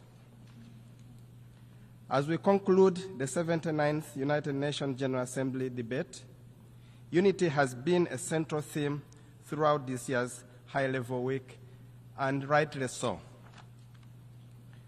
Rwanda is of the view that in today's increasingly fractured world, unity is central to addressing pressing issues, most of which transcend borders and national interests. Contemporary challenges require ambitious and coordinated action that paves the way for equal access to opportunity, ensures sustainable development, and contributes to global peace and security. As we approach the second half of this decade, solidarity is key to achieving targets under Agenda 2030 and the Sustainable Development Goals. Rwanda strongly endorses the UN Secretary General's stimulus package as a timely and necessary intervention to address the pressing challenges facing the global economy and the most vulnerable populations. The package represents a crucial step towards creating a more equitable and resilient global financial system, particularly as developing nations continue to grapple with the impacts of climate change and widening inequality. For too long, African countries and other marginalized regions have borne the brunt of global economic shocks without sufficient support from the international community. This stimulus package not only acknowledges these disparities, but also seeks to collect them through targeted financial aid, debt relief, and sustainable development initiatives. By addressing structural inequalities and ensuring that resources reach those who need them most, the Secretary General's proposal is a call to action for global solidarity. It will empower nations to rebuild more sustainably with renewed focus on green energy, digital transformation, and poverty eradication. Rwanda believes that now is the time for bold multilateral action, and this package is an essential step towards securing a more just, inclusive, and sustainable future for all. Mr. President, Rwanda commends the efforts by the Secretary General and Member States for convening the Summit of the Future. This summit and the adoption of the Pact of the Future are crucial steps in boosting action to protect the interests of present and future generations. Rwanda knows firsthand what division and fracture can do to a society, let alone a community of nations. In the aftermath of the genocide against the Tutsi in 1994, we Rwandans found ourselves at a crossroads where we chose unity over division for our own survival. This choice was not an easy one, but it was the right one and has defined Rwanda's post-genocide nation building ever since. The world now stands at a similar crossroads with a choice to make, to choose unity for the collective good. This is what the Kwibuka Frame of Hope monument in memory of the 1994 genocide against the Tutsi, recently built in the gardens of this United Nations building, stands to remind the world. Excellencies, ladies and gentlemen, reports show that Africa is set to be the engine of future global growth in the decades to come. With the world's fastest growing middle class, estimated to encompass 1.1 billion people by 2060, Africa will take the center stage of global affairs. However, this feat cannot be achieved without the adequate tools to both finance the decarbonization of our economies and mitigate the effects of climate change. Building resilient economies in the global south is an urgent priority, which goes hand in hand with increased solidarity from those who are most responsible for carbon pollution. The pay-to-pollute model is not a viable option. Solidarity and investment are. Consequently, advanced economies should reduce their emissions faster and invest more in African autonomous transition. In a few weeks, the world will gather in Baku, Azerbaijan, for COP29. The international community should seize this opportunity to pledge more green investments in Africa. Additionally, Rwanda encourages nations to join hands and conclude an ambitious global plastics treaty based on a comprehensive approach that addresses the full life cycle of plastics at the upcoming INSC5 in Busan. We have a historic opportunity to demonstrate our collective resolve to end plastic pollution for the benefit of current and future generations. Rwanda stands ready to play a positive role in that direction. Excellencies, esteemed delegates, the year 2024 marks 2 decades since Rwanda's first deployment of troops under the United Nations peacekeeping banner. Today, Rwanda is among the top contributors with deployment in missions across Africa. And yet, insecurity in our region has reached unprecedented levels. This is evidenced by the rising threat of radicalized insurgency in the southern part of the continent, terrorism in the Sahel, or the presence of state-sponsored genocide militias right by our border. Mr. President, no more than ever, cosmetic fixes must be avoided in favor of long-term solutions addressing the root cause of these conflicts. Security is not only achieved by silencing the guns. It is also achieved by building a fit-for-purpose global governance system capable of quickly adapting to crises. Reform of multilateral financial institutions is complementary to the reform of the United Nations Security Council, as both are crucial for creating a more equitable and effective global governance system. The financial institutions which shape global economic policies and the UN Security Council, which ensures peace and security, must evolve to better address the diverse needs of today's world. Without reform, these bodies risk perpetuating inequalities, particularly for Africa, which has historically been underrepresented in decision-making processes. Reforming both the financial institutions and the UN Security Council is vital to ensure fair representation, foster trust among nations, and effectively respond to the pressing challenges of the modern era, such as economic instability, climate change, and conflict. In this regard, Rwanda fully supports the reform of the UN Security Council to enhance its effectiveness and efficiency.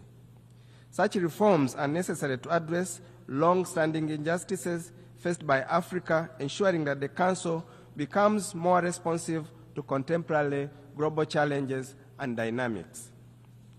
Only through these changes can we build a system grounded in equitable rules, unity, and solidarity. As we conclude this General Assembly, let us remember that history will judge us not by the challenges we face, but how we respond to them. The reforms we seek are not just necessary, but inevitable to ensure a future grounded in justice, equity, and solidarity. Rwanda stands ready to work with all nations, and we believe together we can build the world we want, one where no nation or continent is left behind. Let us seize this moment, for the future of humanity depends on it. I thank you for your kind attention.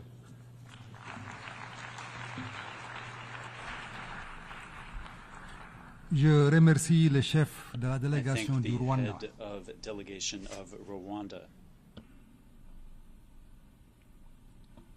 Je donne maintenant la parole à son Excellence Monsieur José Javier de la Gasca, chef de la délégation de l'Équateur. Excellency José de la Gasca, head of delegation of Ecuador.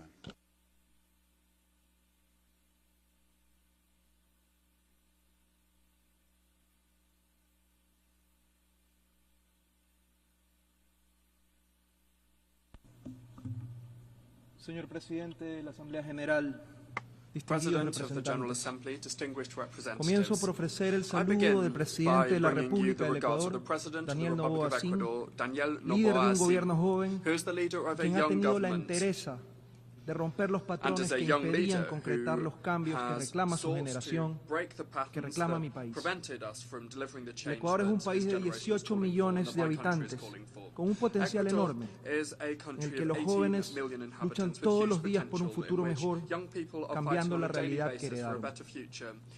Ellos creyeron en el proyecto transformador que planteó el presidente Noboa y hoy ven un país de oportunidades y progreso que se fundamenta en el respeto de los derechos humanos, en el que existe un compromiso firme para desterrar la corrupción y la impunidad. Señor presidente, señoras y señores, a pesar de que pareciera que las crisis globales y multidimensionales nos superan, el derecho internacional y los propósitos y principios de la Carta de las Naciones Unidas deben continuar siendo nuestra brújula. Por ello, hoy reafirmo el compromiso del Ecuador con el multilateralismo, la paz y el desarrollo sostenible, el arreglo pacífico de los conflictos, el respeto a las libertades individuales y los derechos humanos. Reafirmo, en definitiva, el invariable compromiso y respeto del Ecuador con los ideales y principios que han dado vida a las naciones. Debemos implementar el Pacto del Futuro, el Pacto Global Digital, la Declaración de Futuras Generaciones adoptadas la semana anterior. Esto ayudará a que la ONU deje de ser una foto tomada hace 79 años y refleje mejor la realidad del mundo contemporáneo. El Ecuador acoge toda iniciativa que procure la prosperidad inclusiva y la democracia, sabiendo que su sostenibilidad se encuentra estrechamente ligada con la paz de una nación, porque existe un vínculo indisoluble entre paz y desarrollo, entre desarrollo y paz. Por ello, el Ecuador trabaja por los objetivos de desarrollo sostenible y ha evidenciado que el tan anhelado objetivo 16, paz, justicia e instituciones sólidas, genera sinergias y se entrelazan 125 de las 169 metas de la Agenda 2030. Debemos entenderlo. Cuando fortalecemos la democracia y la institucionalidad, combatimos la violencia en todas sus manifestaciones. Al atacar la corrupción, logramos mayor justicia y paz para los ciudadanos. Generamos un impacto en la reactivación de la economía y en el empleo de calidad, en la reducción de la pobreza, el hambre y la malnutrición. Señor Presidente, construir un futuro de mayor prosperidad y paz requiere combatir el crimen organizado transnacional y el narcotráfico, que socavan la institucionalidad y corroen el tejido social de nuestras democracias. En diciembre del 2023, el presidente Noboa, en el marco de la presidencia ecuatoriana del Consejo de Seguridad, alertó a sus miembros sobre la ola de delincuencia organizada transnacional y narcoterrorista que amenaza el Estado de Derecho, el control estatal y la seguridad fronteriza. Frente a este desafío, el Gobierno Nacional de mi país ha adoptado decisiones responsables y lidera una lucha sin tregua que gobiernos pasados evadieron. Empero, las acciones nacionales no son suficientes ante la amenaza de la delincuencia organizada transnacional, que cuenta con recursos que exceden ampliamente los que se utilizan para combatirla. Solo profundizando esfuerzos y trabajando de manera coordinada y eficaz con la comunidad internacional, podremos derrotarla. Como miembro electo del Consejo de Seguridad, el Ecuador ha demostrado su compromiso con la paz y la seguridad internacional. Hemos estado a la altura de este desafío histórico que nos ha impuesto actuar con responsabilidad y conciencia ante tensiones geopolíticas entre las grandes potencias que limitan el cumplimiento de la responsabilidad colectiva de actuar en situaciones de conflicto que tienen en vilo a la humanidad. En el caso de Ucrania, somos corredactores del expediente humanitario y sobre la situación de Palestina hemos votado a favor de todas las resoluciones adoptadas por el Consejo de Seguridad a fin de detener las hostilidades, liberar a los rehenes, permitir un flujo adecuado de ayuda humanitaria y abogar por el respeto del derecho internacional humanitario. En mi región, lideramos la autorización del Consejo de Seguridad para el despliegue de la misión multinacional de apoyo a la seguridad para Haití, adoptada en la resolución 2699 en octubre del 2023 y que hoy acaba de ser renovada hasta el 2025 hace pocos minutos. El papel de CARICOM ha sido clave en el apoyo brindado a Kenia como líder de la MSS. Este primer paso debe contribuir a que la hermana República de Haití encuentre su propio camino hacia la paz y el desarrollo sostenible. Señor Presidente, Excelencias, colegas, hasta el fin de nuestro mandato seguiremos honrando el compromiso asumido ante esta Asamblea que nos eligió con 190 votos para promover el fortalecimiento y el mantenimiento de la paz, el respeto a la Carta de las Naciones Unidas, priorizando el arreglo pacífico de las controversias, la diplomacia y el diálogo, la protección de civiles, como la mejor manera de honrar el 75º aniversario de los convenios de Ginebra, la lucha contra la delincuencia organizada transnacional y el terrorismo, la no proliferación, la lucha contra el tráfico ilícito de armas y la agenda de paz, de mujer, paz y seguridad, para transitar hacia la eliminación de obstáculos que impiden a la mujer participar y tomar decisiones en todo ciclo de prevención, construcción y mantenimiento de la paz sostenible. Además, quisiera resaltar que el Ecuador ha contribuido de manera permanente a las operaciones de mantenimiento de la paz de las Naciones Unidas, con personal militar en varias misiones y con el apoyo a iniciativas que las fortalecen, como la histórica Resolución 2719 del 2023, que fue adoptada durante nuestra presidencia en el Consejo de Seguridad. Esta resolución abre el camino para una financiación sostenible de misiones solicitadas por el Consejo de Paz y Seguridad de la Unión Africana. Esto me lleva a otro de los retos que enfrentamos en América Latina, el imperativo de preservar el Estado de Derecho y el respeto a la voluntad de los pueblos. La escalada de tensiones en Venezuela, las sistemáticas violaciones de los derechos humanos, la persecución a líderes políticos y la diaria represión violenta de un gobierno totalitario contra sus ciudadanos que reclaman su derecho a que se respete la voluntad popular expresada en las urnas, presagian una amenaza directa a la estabilidad regional con posibles repercusiones para la paz y la seguridad internacionales.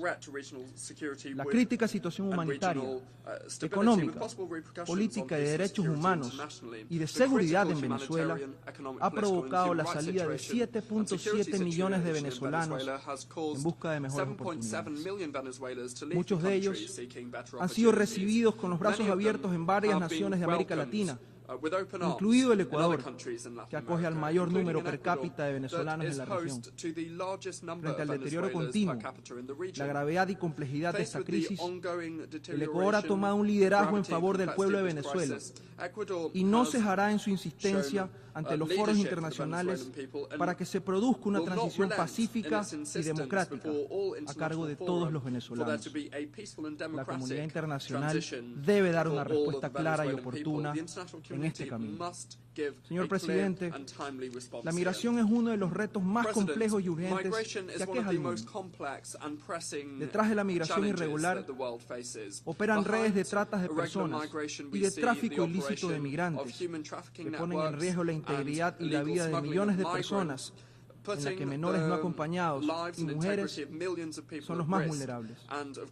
Esto es intolerable y su combate requiere acciones conjuntas y coordinadas con un enfoque integral. El Ecuador experimenta todas las dimensiones de la migración.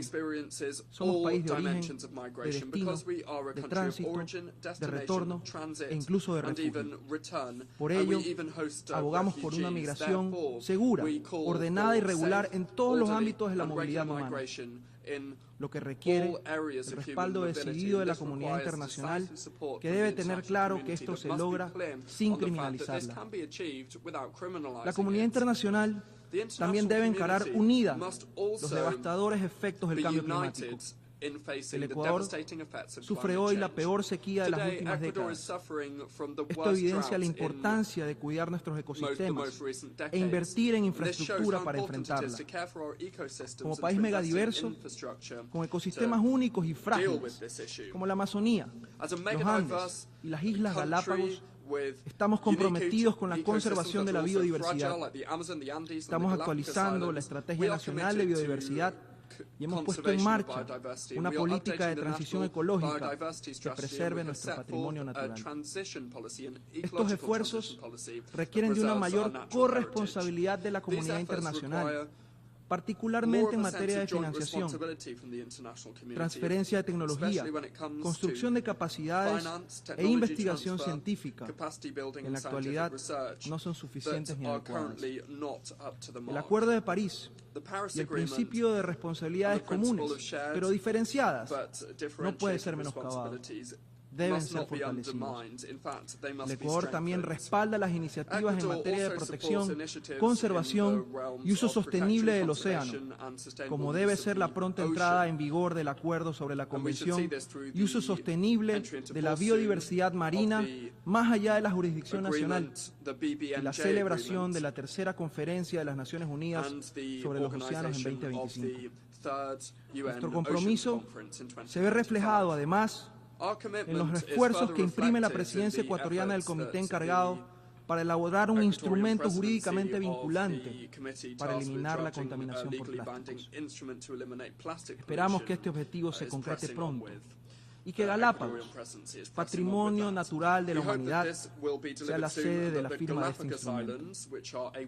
Señor Presidente, la seguridad, el crimen organizado transnacional y el cambio climático son algunos de los desafíos que enfrentamos como humanidad y que requiere de una mayor utilización de mecanismos globales de cooperación y financiamiento del desarrollo.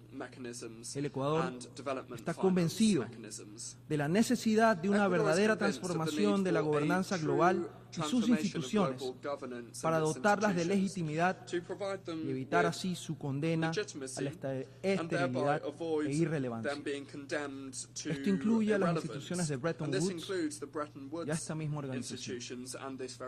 El perfeccionamiento de los órganos del sistema de Naciones Unidas no es el objetivo último, sino un paso para lograr el objetivo mayor, que es la paz y la seguridad en el mundo. Por tanto, tomando en cuenta la relación entre los órganos principales, para contar con un Consejo de Seguridad más fuerte y efectivo, necesitamos también una Asamblea General más moderna y eficaz. Debemos reafirmar el rol de esta Asamblea General en tanto se da la necesaria reforma del Consejo de Seguridad. El Ecuador tiene claro que es un miembro no permanente del Consejo que culmina su mandato en diciembre de este año y también sabe que el papel de los miembros electos, cuando actúan unidos, es fundamental. Debemos seguir trabajando en esa línea. Un componente esencial de la transformación es la participación de las mujeres en posiciones de liderazgo. El Ecuador reafirma su respaldo a que una mujer proveniente de la región de Latinoamérica y el Caribe sea la próxima secretaria general de la ONU. Concluyo recordando que las crisis se superan con decisión política, voluntad y valentía para tomar las decisiones correctas. Esto se logrará fortaleciendo el multilateralismo, no debilitándolo. De esta manera podremos lograr los sueños de un mundo más justo, pacífico y de oportunidades para todos. Muchas gracias.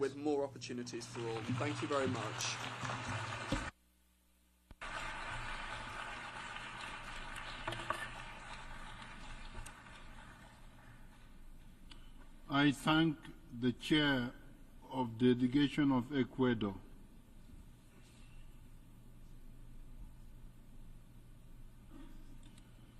We have heard the last speaker in the general debate.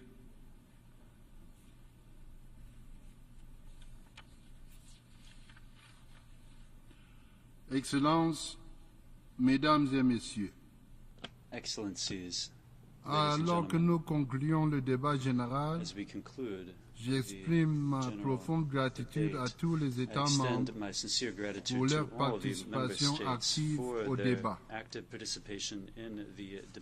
Les discussions que nous avons eues cette semaine illustrent le type de coopération multilatérale dont nous avons besoin pour relever les défis auxquels notre monde est confronté. En ce mois de septembre, nous nous sommes réunis pour le débat général dans une période particulièrement agitée. Délégation soulignait les défis pressants auxquels nous sommes confrontés.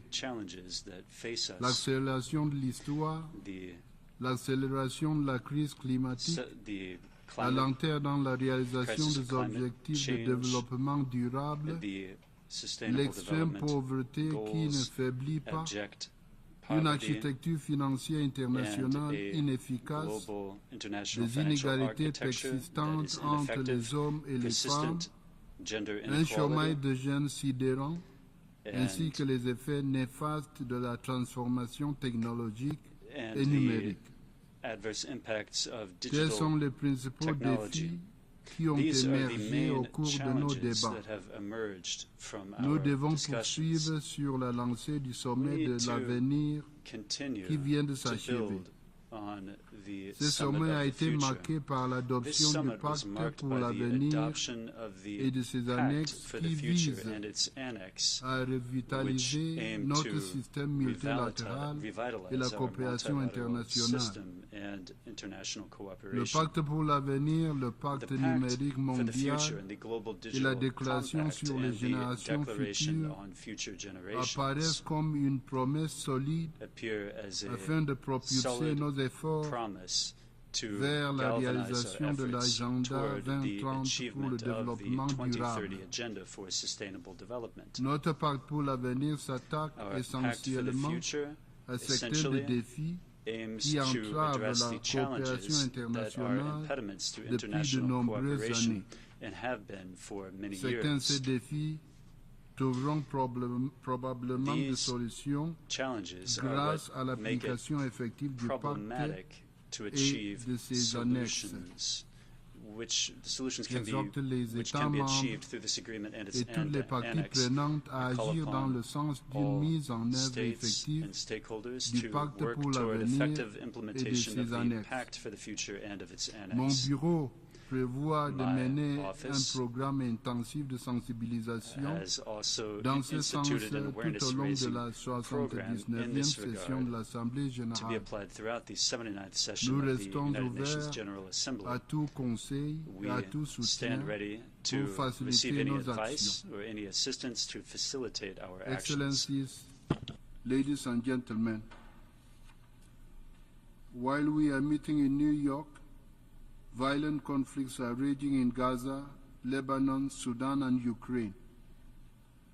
This is unfortunately not an exhaustive list of the conflicts and crises affecting member states of the United Nations. In the last few days, the world has seen an extremely dramatic escalation of violence between Israel and Hezbollah in Lebanon. That escalation risks causing war in the entire Middle East region. As we speak, peace in the Middle East is hanging delicately on a shoestring. There is pervasive tension and uncertainty in the region. Thousands of people have lost their lives. Many others have been displaced. Infrastructure has been destroyed. This must stop, and it must stop now. The world must not allow an all-out war to happen in this volatile region. We call on all parties, Israel, Hamas, and Hezbollah, to urgently conclude a ceasefire and for all remaining hostages to be freed immediately and unharmed. I also call on all those with influence on the parties to demand an immediate ceasefire and dialogue. I further call on all states supplying weapons to the region to desist from such actions and give peace a chance. For no sustainable peace will be achieved militarily. Negotiations and diplomatic solutions must take precedence over brutal force. The Charter of the United Nations instructs that member states settle their disputes peacefully so as not to endanger international peace and security. As you heard me saying at the opening of the general debate, only a two-state solution based on relevant UN resolutions can guarantee lasting peace and security for both the people of Israel and Palestine, and indeed for the rest of the region. Excellencies, during the general debate we heard from 190 member states, including contributions from 71 heads of state, 42 heads of government, 6 vice presidents and crown princes, 8 deputy prime ministers, 53 ministers, 3 vice ministers, and 7 chairs of delegations. Moreover, we heard from 3 observers. Ladies and gentlemen,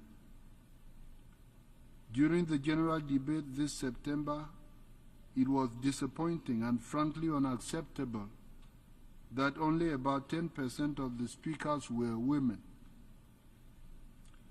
This glaring disparity speaks to a deeper issue that we cannot ignore. We must do far better on gender equality, and this cannot simply be a talking point.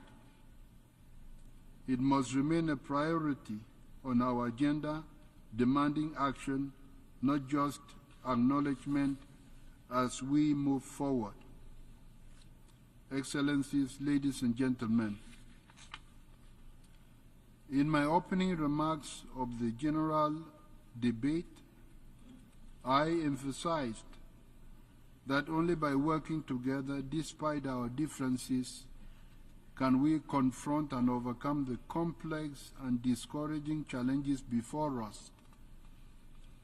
Only through dialogue, listening, and collective action can we find solutions that benefit all of us. The theme I chose for the 79th session, Unity in Diversity, for the advancement of peace, sustainable development, and human dignity for everyone everywhere is not just a guiding principle, it is a call to action. The theme reminds us that our strength lies in our diversity and our ability to unite stakeholders around our common goals. Let us all move forward together with this spirit of unity and shared responsibility. Let us continue our work with the clear aim of building a peaceful, just, and dignified future for all. Thank you.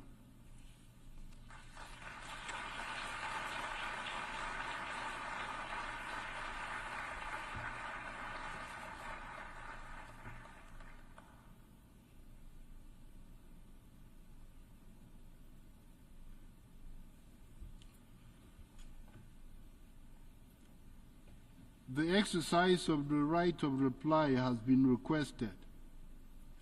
May I remind members that statements in the exercise of the right of reply are limited to 10 minutes for the first intervention and to 5 minutes for the second intervention, and should be made by delegations from their seats. I call on the representative of Egypt.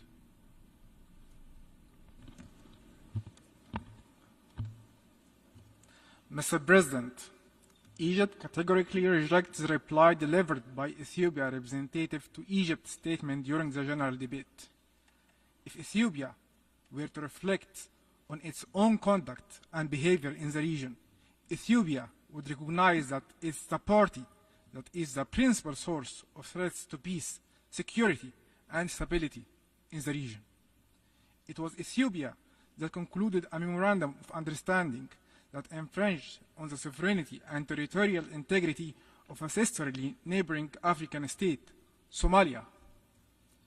It's Ethiopia that has repeatedly violated cardinal rules of international law and undermines the principle of sanctity of international borders, which is established in African laws and practice.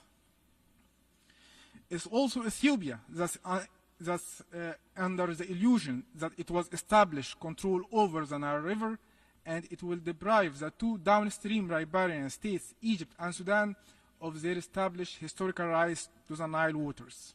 Ethiopia ought to relinquish its aspiration of regional hegemony. Ethiopia also ought to realize that fabricating baseless allegations against other states and inventing fictional external enemies are nothing but futile attempts that are meant for internal consumption to distract attention from Ethiopia's many domestic challenges that are of its own making. Egypt, which is an ancient civilization, a responsible state in Africa, and a voice of peace and prosperity globally, does not engage in deplorable conduct of this nature. We call upon Ethiopia to exercise responsibility and to desist from threatening its neighbors and from engaging in conduct that undermines stability in Africa. We also invite Ethiopia to return to the African family as a contributor to peace and stability in the region, and not as an agent of insecurity and destabilization. Thank you, Mr. President.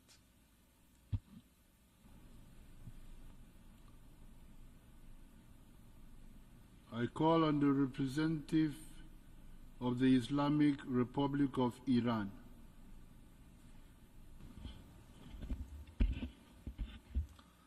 Bismillah ar-Rahman ar-Rahim. Mr. President, I take the floor to exercise the right of reply of my delegation in response to the disinformation and baseless statement delivered by the Prime Minister of the Republic of Albania during the general debate in this hall. The alleged refugees who have been sheltered by the Republic of Albania belong to the Terrorist People's Mujahideen Organization, also known as MKO, of which violence and terror form an integral element of their eclectic ideology. They never dismissed the ideology of violence and recourse to arms. Rather, they have always been looking to revert to their hate-mongering nature and do commit violent act of terrorism. The Islamic Republic of Iran rejects the disinformation delivered by the representative of the Republic of Albania. In the meanwhile, it is the obligation of Albania to bring to justice or extradite members of this cult for their role in organizing, supporting, and perpetrating terrorist attacks in Iran. The Islamic Republic of Iran believes that the failure of the government of Albania to take appropriate and necessary measures against this terrorist cult constitutes a grave threat to international peace and security. Moreover, the Islamic Republic of Iran categorically rejects and denounces any kind of unwarranted attribution for the alleged cyber attack on Albania's infrastructure. This accusation is completely unfounded and is hereby rejected and condemned. We have already expressed our readiness to cooperate in enlightenment to Albanian government, and we repeat it once again. Mr. President, exercising our right of reply in response to the unfounded allegations and irrelevant reference to my country by the representative of the United Arab Emirates, while my delegation strongly rejects those baseless allegations, would like to reiterate its sovereignty over the Iranian islands of Abu Musa, the Greater Tom, and the Lesser Tom in the Persian Gulf. We consider the statement by the delegate of the United Arab Emirates as a flagrant violation of the principles of sovereignty and territorial integrity, as well as an interference in Iran's domestic affairs, in violation of the principle of non-interference in the internal affairs of the state as enshrined in the Charter of the United Nations, and is categorically rejected. The Islamic Republic of Iran has always pursued a policy of friendship and good neighborliness towards all its neighboring countries. It is obvious that the territorial integrity as well as are not negotiable. We invite the delegation of the United Arab Emirates to stick to the principle of good neighborliness and refrain from raising issues that are based on unsubstantiated accusations. I thank you.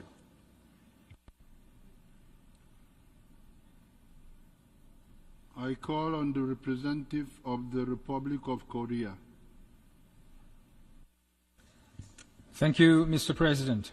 My delegation takes the floor to exercise its right of reply in response to the statement by the DPRK. I vividly remember a year ago here in this hall that I did point out how preposterous and absurd the allegation the DPRK made in her statement, particularly on the situation in and around the Korean Peninsula. Today, having listened carefully to the DPRK statement and hearing no change made to their position, my delegation feels deeply distressed that we have to repeat our position so that every delegation this hall understands the facts and truth accurately. The DPRK in her statement demonized the U.S. and its allies to justify their pursuit of nuclear weapons. To be short, it is totally groundless claim. The root cause of the problem is the DPRK's continued advancement of its unlawful nuclear and ballistic missiles in direct violation of relevant UN Security Council resolutions, threatening to undertake a preemptive nuclear attack, thus heightening tensions throughout the Korean Peninsula and in the region. It should not confuse the cause and effect or put the carts before the horses. As a responsible government, it is our duty, like any member state, to protect the lives and safety of our people from the DPRK's military threats by maintaining a robust Republic of Korea-U.S. combined defense and deterrence posture. Again, contrary to the DPRK's claim, the Republic of Korea, U.S. defense and deterrence posture is in response to the DPRK's military threat. In the same context, on the recent Republic of Korea-U.S. extended deterrence cooperation, the DPRK's ever-growing unlawful nuclear and missile threats are the very reason why we are strengthening extended cooperation with the United States, not the other way around. Let us make one thing clear. The DPRK's illegal nuclear weapons program is by no means maintaining the regional balance of power, as they claim today. In fact, it is the very reason for the regional security turbulence. Lastly, my delegation would like to remind that it is the UN Security Council resolutions, all of which were unanimously adopted, that prohibit the DPRK's nuclear and ballistic missile program. The DPRK should respect and abide by the Security Council resolution as stated in the Charter if it genuinely wishes to be a responsible member of the United Nations. I thank you, Mr. President.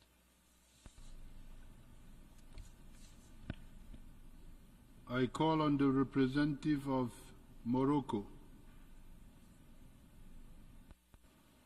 Merci, Monsieur le Président. Thank you, Mr. President. Monsieur le Président, s'il y a un exercice que j'aborde le plus dans cette salle, c'est celui d'user de mon droit de réponse, particulièrement quand il s'agit d'un pays frère, d'un pays voisin. Mais comme on ne peut pas changer de voisin, on ne peut pas non plus rester sans réponse à des affirmations et à des contre-vérités. C'est pourquoi j'ai demandé ce droit de réponse pour corriger 3 contre-vérités et faire un commentaire. Son Excellence, le ministre des Affaires étrangères de l'Algérie, a déclaré ce matin que le Sahara doit être décolonisé. Je dois dire que l'Algérie doit se réveiller de son sommeil, de l'ère de la guerre froide, pour se rendre compte que le Sahara marocain est indépendant dans le cadre de son intégration à la mère patrie, le Royaume du Maroc, depuis un demi-siècle. L'Algérie a peut-être oublié, au fin d'oublier, que dans cette même salle, il y a eu une résolution qui a été adoptée en présence de l'Algérie. C'est la résolution 345B.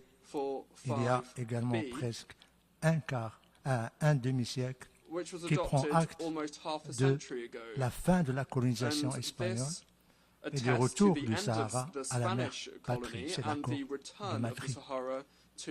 C'est une évidence, c'est une réalité, et c'est un accord qui est fait conformément au droit international. C'est un accord, et je voudrais là rappeler un fait historique, qui s'est fait, qui en quelque sorte était conforme au discours de feu le président Boumedienne lors du sommet de la Ligue arabe à Rabat, lorsqu'il a déclaré devant ses pairs, rois, princes et chefs d'État, qu'il cautionnerait, qu'il soutiendrait n'importe quelle formule qui permettrait la décolonisation du Sahara marocain. Eh bien, un an après, le Sahara marocain a été décolonisé. C'est la première contre-vérité. La deuxième contre-vérité, Monsieur le Président, le ministre algérien a déclaré que son pays soutient l'envoyé personnel, soutient les efforts du secrétaire général. Je voudrais lui dire à cet égard que c'est de la poudre aux yeux. Ce n'est pas vrai, Monsieur le ministre. Tout simplement parce que, et là le monde doit le savoir, l'envoyé personnel a été nommé il y a 3 ans. Pourquoi il n'y a pas eu une seule réunion ici ou ailleurs?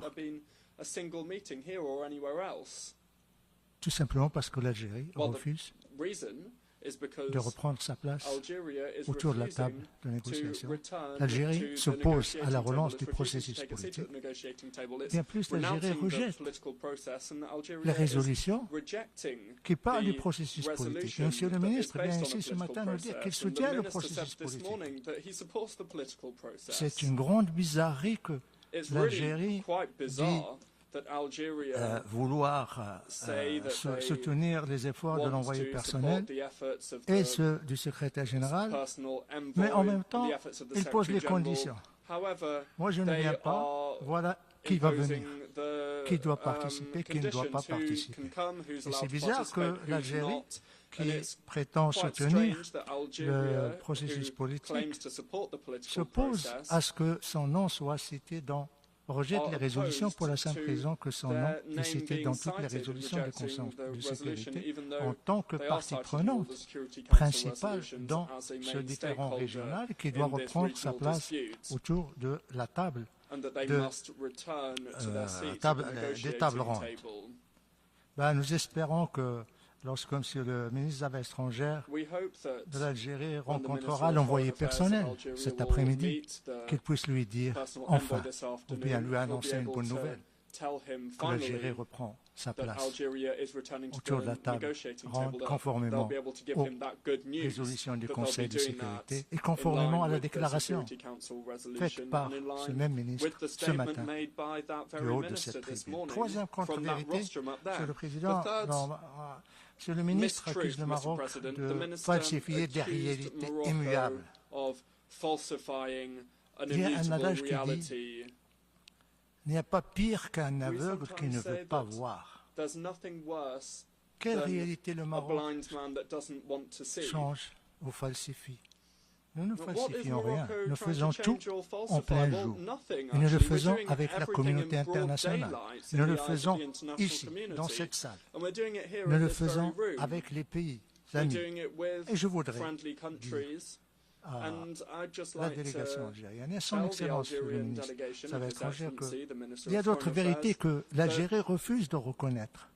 Refuse de voir, c'est que 109 pays de la communauté internationale qui l'interpellent soutiennent l'initiative d'autonomie marocaine, dont 19 sont membres de l'Union européenne, et non des moindres. La France, l'Espagne, l'Allemagne, Danemark,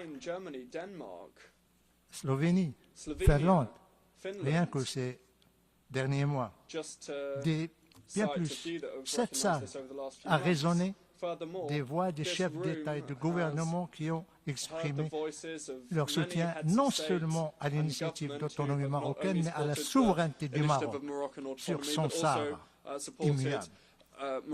Troisième vérité que la délégation algérienne vient d'ignorer, c'est qu'il y a 29 consulats qui ont été ouverts au Sahara marocain.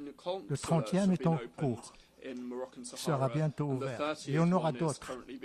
J'espère que la délégation algérienne changera de lunettes pour pouvoir voir enfin la réalité, tout ce qui se passe au Sahara marocain. Autre réalité, le développement économique que l'Algérie ne veut pas voir au Sahara marocain. Les autoroutes, le pont le plus long en Afrique, le port le plus en eau profonde, le plus grand en Afrique.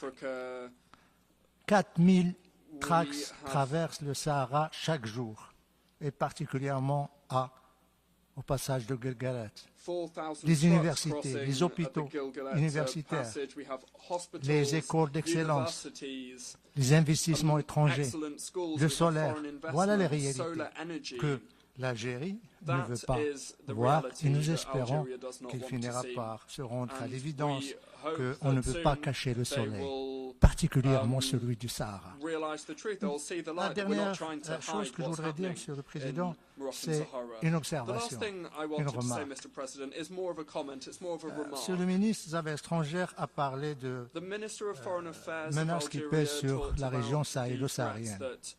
Menaces terroristes, menaces séparatistes, sous-développement. Je suis pour une fois d'accord avec lui. Je suis d'accord avec ce diagnostic. Mais Monsieur le ministre a oublié de nous dire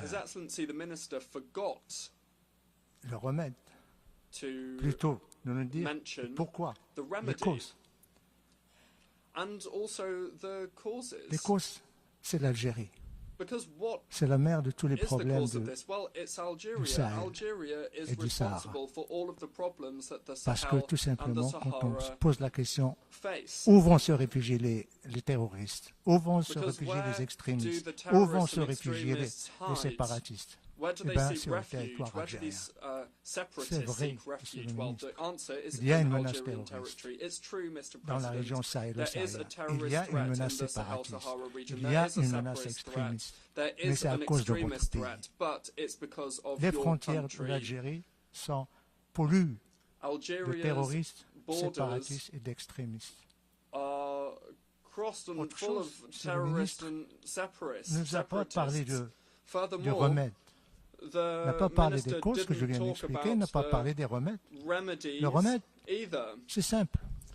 Cessez votre ingérence dans les affaires intérieures du pays, de la région. Cessez de respecter la volonté des pays de la région et vos voisins. Respectez le choix politique de ces pays. Et je dirais comme dernière observation, réécoutez s'il vous plaît le discours d'un éminent ministre qui a été fait ce samedi du haut de cette tribune, où il dresse la situation des relations des pays du Sahel avec l'Algérie. Il y a pleinement de leçons. Je m'arrête ici, Monsieur le Président. Merci.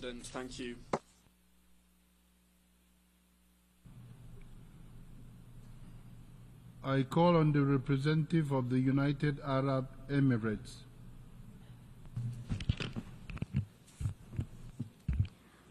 في إطار ممارسة حق الرد على الرد الذي أدلى به ممثل جمهورية إيران الإسلامية أود أن أذكر التالي. دولة الإمارات تعتبر أن جزر الثلاث طنب الكبرى وطنب الصغرى وأبو موسى في الخليج العربي هي جزر تابعة لدولة الإمارات تحتلها إيران، وبالتالي فإن إيران قوة احتلال في هذه الجزر، وأية ادعاءات إيرانية بخلاف ذلك لن تغير هذا الواقع شيئا. غير مقبول وغير مقبول وغير مقبول أن تدعي إيران أن موضوع الجزر مسألة داخلية إيرانية، وتؤكد دولة الإمارات وبشكل قاطع على أن جزرها الثلاث هي جزء لا يتجزأ من أراضي دولة الإمارات العربية المتحدة، وترفض بشدة استمرار الاحتلال الإيراني لهذه الجزر الإماراتية الثلاث. ونحن على الدوام دعونا إيران إلى الاحتكام إلى القانون الدولي وميثاق الأمم المتحدة لحل هذه القضية من خلال المفاوضات الثنائية أو اللجوء إلى محكمة العدل الدولية. وأريد أن أؤكد على أن دولة الإمارات تتمتع بعلاقات طيبة وتعاون وثيق مع إيران، ونطمح إلى زيادة تعاوننا وتعميق علاقاتنا الثنائية، إلا أن هذه القضية قضية الجزر الإماراتية الثلاث ستبقى محل خلاف إلى أن نجد لها حلا سلميا مرضيا مع إيران في إطار القانون الدولي ومبادئ حسن الجوار.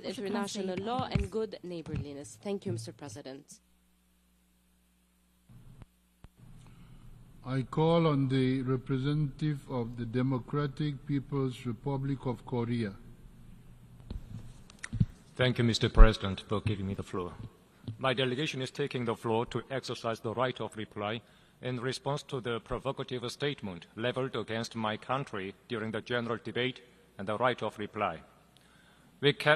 Some days ago, the ROK foreign minister abused this August UN platform to commit a grave political provocation against the DPRK, a dignified UN member state. We categorically condemn and reject his reckless statement as a blatant affront to the sovereignty of the DPRK and wanton interference in its internal affairs. ROK foreign minister shall pay a high price for his despicable attempt to tarnish the dignity and prestige of the DPRK. It is an undeniable fact in history that the U.S. nuclear threat, which has lasted for more than half a century, triggered off the DPRK's access to nuclear weapons, and the hostile acts and military blackmail by the U.S. and ROK have been a decisive factor compelling the DPRK to steadily advance the enhancement of nuclear force. As of today, various U.S.-led military blocs exist throughout the Asia-Pacific region, including the Korean Peninsula, and a nuclear consultative group aimed at using nuclear weapons against DPRK is in operation. Furthermore, the U.S. and its vassal countries' aggressive war drills continue unabated. The whole world knows who are to blame for having turned the Korean Peninsula and the rest of the region into the world's hottest spot and a touch-and-go gunpowder depot by staging war drills of aggressive nature almost every day throughout the year while raving about the end of regime in the DPRK.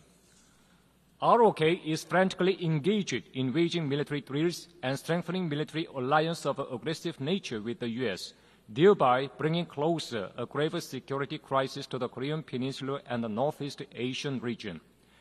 Given the above fact, it is a mockery and trickery on regional countries and the rest of the international community that ROK is clamoring for the alleged threats as well as peace and stability. The ROK foreign minister's outburst clearly shows that it is impossible to exist or live together in the least with the forces distraught with the inveterate hostility and repugnance towards the DPRK, and that the regional situation can never restore stability as long as there exists the U.S., the evil source and root cause of instability of the Korean Peninsula, and the ROK conniving to it. On the other hand, recently the U.S. and its followers are often holding confabs on the alleged human rights issues at the UN arena. Such performance is prompted by their sinister intention to tarnish the image of the DPRK at any cost by resorting to the despicable smear campaign, since they could not subdue the DPRK by military force.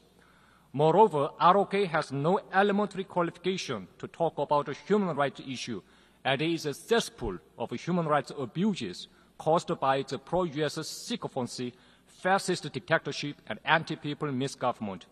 It is pressing for the ROK to clean its human rights garbage at home. ROK is seriously mocking and insulting our people by scattering political agitation rubbish of leaflets, defaming our ideology and system due to our people, and dirty notes and stuff. ROK scums deserve a counter-reaction accordingly. No matter how desperately the ROK may try to disguise itself as a victim by racking its brain and playing on words to turn black into white, no one will be fooled into believing it anymore. ROK, obsessed with the inveterate hostility towards the DPRK, is strongly urged to read carefully the UN Charter. Article 24 of the UN Charter stipulates that the Security Council shall act in accordance with the purposes and principles of the United Nations, namely principles of sovereign equality, self-determination, and refraining in the international relations from the threat or use of force against the territorial integrity. Accordingly, we have never acknowledged and will never do so the alleged Security Council resolutions which deny our rights, existence, and development in flagrant contravention of the UN Charter itself. Under the prevailing circumstances, it is a priority for the DPRK to preserve its right to security in terms of safeguarding and exercising its sovereignty. The DPRK will never connive at military hostile acts and strengthening of military blocs detrimental to the security environment of the Korean Peninsula and world and peace and stability. We remain firmly committed to fully safeguarding the sovereignty and security interests of the state and the regional peace through offensive and overwhelming counteractions. I thank you, Mr. President. I call on the representative of Algeria to take. Merci, Monsieur le Président. Thank you, Mr. President. Merci de me donner la possibilité d'exercer mon droit de réponse après les allégations faites par mon collègue marocain à la suite du discours de mon ministre ce matin devant vous. Et je voudrais rappeler que depuis l'indépendance de mon pays, l'Algérie, en 1962, c'est-à-dire il y a 62 ans, il ne s'est pas passé une seule Assemblée générale des Nations Unies sans que mon pays ne revendique le droit inaliénable à l'autodétermination des peuples encore sous domination coloniale.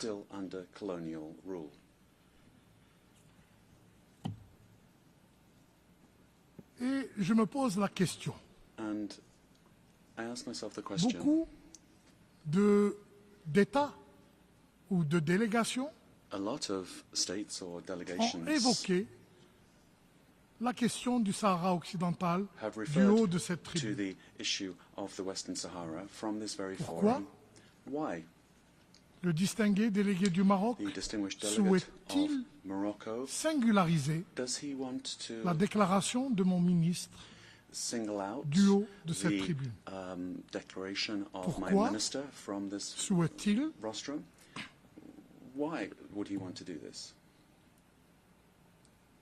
évoquer le nom de l'Algérie plus d'une vingtaine de fois en 10 minutes?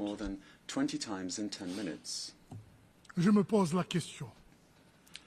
Cette tentative de bilatéraliser une question inscrite à l'ordre du jour de notre Assemblée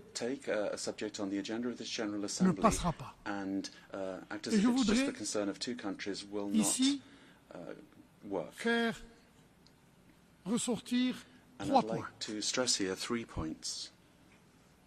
D'abord, relire la déclaration de mon ministre sur la question du Sahara occidental pour l'édification de l'Assemblée générale et l'édification particulière de mon collègue marocain.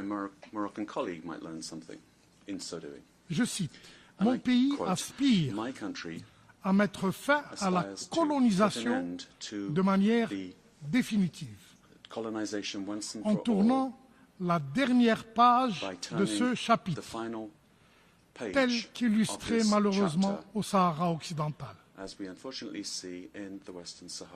Le secrétaire général des Nations Unies et son envoyé spécial peuvent compter sur notre plein soutien à leurs efforts pour permettre aux deux parties au conflit, Maroc et Front Polisario, de reprendre le processus de négociation afin de parvenir à une solution politique garantissant au peuple sahraoui le plein exercice de son droit inaliénable à l'autodétermination.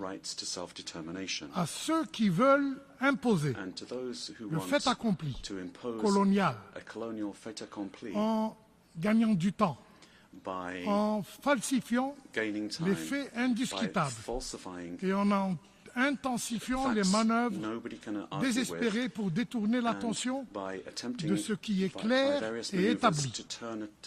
Nous, Algérie, réaffirmons que la colonisation finira tôt ou tard par disparaître et que les droits légitimes du peuple sahraoui finiront indéniablement par être reconnus. Ceci est le premier point. Le deuxième point, Monsieur le Président,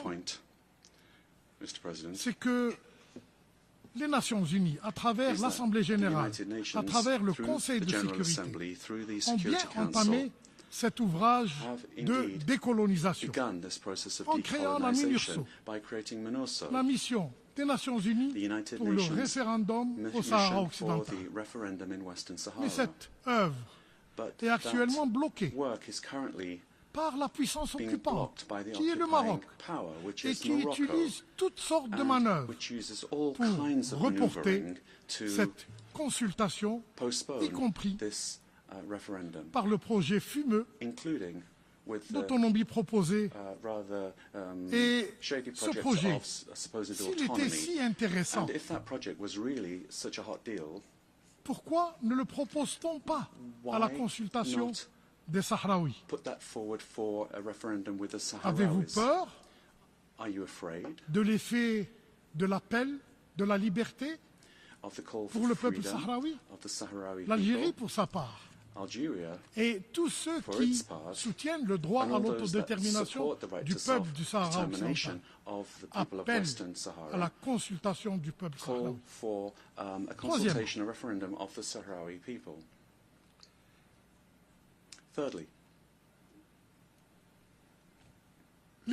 le processus politique. Oui, au processus politique, dans le cadre d'une négociation entre les représentants légitimes du peuple sahraoui et la puissance occupante, le Maroc. Et s'ils arrivent à un accord politique, dans le cadre du droit inaliénable à l'autodétermination, l'Algérie ne pourra que s'en féliciter.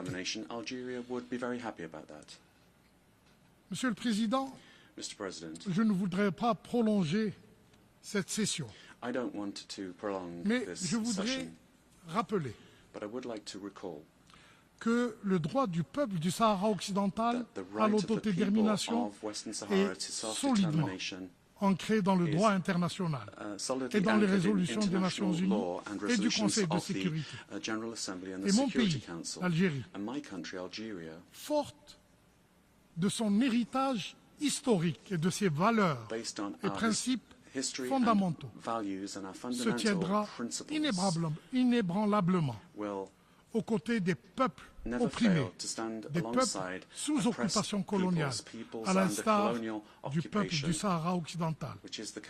Et c'est avec cette détermination inaltérable et cette conviction profonde que nous poursuivrons pour notre part notre soutien indéfectible au peuple du Sahara occidental pour qu'il accède pleinement à son droit inaliénable à l'autodétermination. Je vous remercie.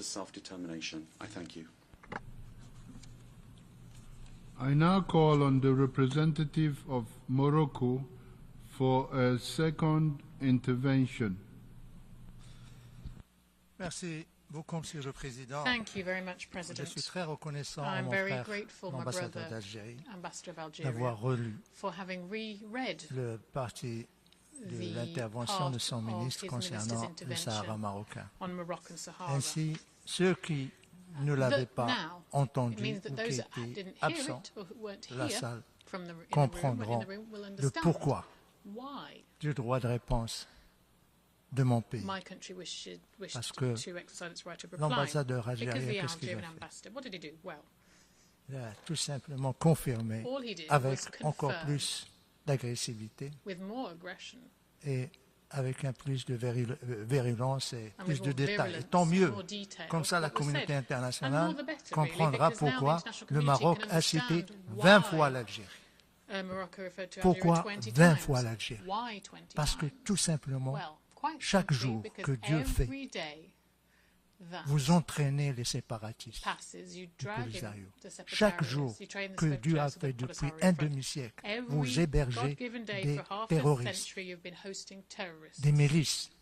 Militia. Chaque jour que Dieu a fait Every depuis day, un every demi-siècle, God-given day for half a century, vous les laissez traverser vos you frontières are pour letting venir cross nous borders attaquer. to come and attack us. Des milliers de morts marocains Thousands of à Moroccans cause have de died vous, because of you, Monsieur l'ambassadeur, à Ambassador, cause de votre pays, because of your country. des souffrances. Il y a même Suffering has des been inflicted. étrangers qui ont And été there are tués. even foreign citizens who've been killed too.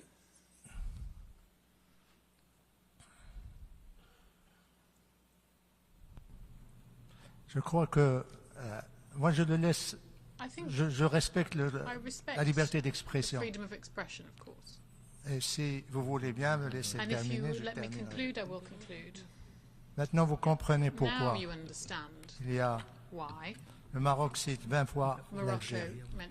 À l'autre question, vous avez posé une question, Monsieur l'ambassadeur. Pourquoi on vous cite, vous, l'Algérie, et non pas les autres pays? Les autres pays, parce que nous sommes dans une enceinte de droit. Une enceinte où chaque pays est libre de dire ce qu'il veut, de s'exprimer comme il veut, tout en respectant l'autre. Les réalités que j'ai citées ne doivent normalement pas vous blesser parce que I give the floor to Algeria. Point of order.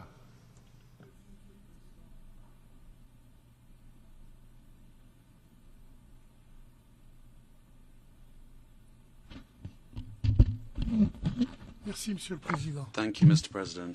Désolé I'm sorry d'interrompre mon honorable, to interrupt l'honorable représentant du Maroc. the distinguished representative of Morocco. En tant que président, But as pourriez-vous lui President, demander could you please de ask s'adresser him à vous, to address himself en tant que président de to cette you séance, as et non President pas à moi? of this Je vous meeting remercie. and not to me? Thank you.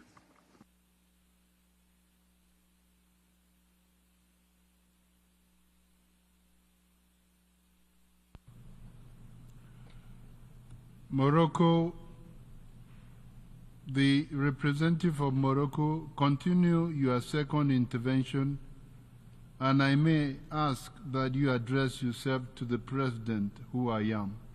Thank you. Merci, Monsieur le Président. Je le ferai avec grand plaisir. Je n'ai fait que répondre à des injonctions qui ont été faites à l'égard de mon pays par mon frère algérien, mais du moment que ce sont, je ne veux pas qu'on s'adresse à lui, je m'adresse à l'Algérie.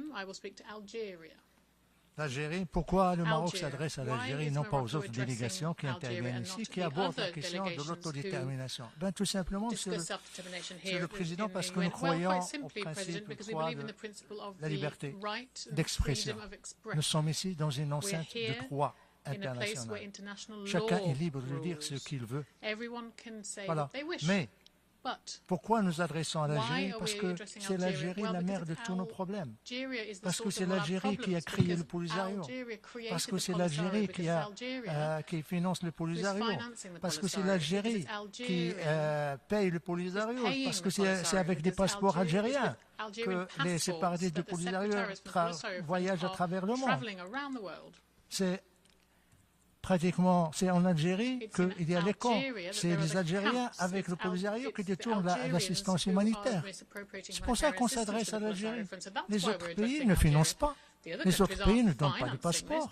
Les autres pays, nous respectons, nous ne sommes pas d'accord avec eux, mais nous respectons leur position. Nous essayons de dialoguer avec eux. Et d'ailleurs, des dizaines et des dizaines de pays ont retiré leur reconnaissance, ont retiré leur soutien au Polisario, ont fermé leurs ambassades que l'Algérie payait allègrement. Pour le processus politique, Monsieur le Président, il est malheureux que mon frère algérien, j'espère qu'il me laisse l'appeler comme frère algérien, falsifie en quelque sorte la réalité. Le processus politique est au point mort parce que l'Algérie, tout simplement, comme je l'ai dit, rejette les résolutions, ne veut pas tout le temps recevoir le moyen personnel et quand il le reçoit, il y a la condition que ça soit confidentiel, que ça ne soit pas communiqué, qu'il ne veut pas retourner autour de la table de dialogue, de négociation. En ce qui concerne... I request that the representative of Morocco wraps up. He's read the 5 minutes. Let him conclude. OK. Je m'arrête là, Monsieur le Président.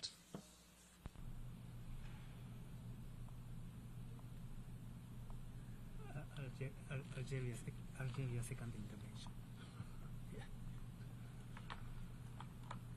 I now call on the representative of Algeria for a second intervention.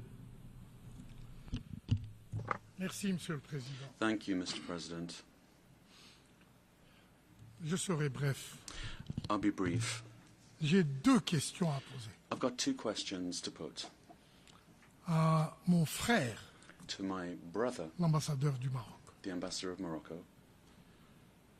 La première question, c'est The first question si ce territoire du Sahara occidental is if this territory of the est Western Sahara de manière si immuable is so unchangeably propriété du Maroc.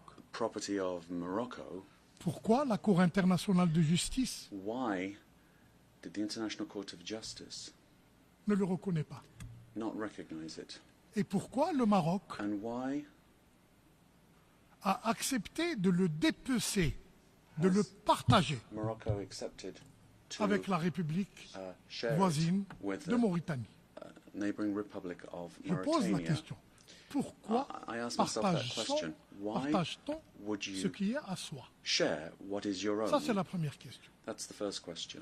La deuxième question, The second question c'est pourquoi a-t-on peur de la démocratie? is why be Pourquoi afraid a-t-on of peur du democracy? référendum? Why are you afraid of the Pourquoi a-t-on referendum? peur de la consultation Why are you libre afraid et franche freely and frankly de la population du asking Sahara the occidental? population of Western Sahara La what they MINURSO feel? est au Sahara MINURSO occidental. is in Elle Western attend Sahara qu'on and l'autorise it's waiting à organiser ce référendum for authorization to organize this pour le referendum bien de toute la région. for the good of the entire Je vous region. remercie. Thank you.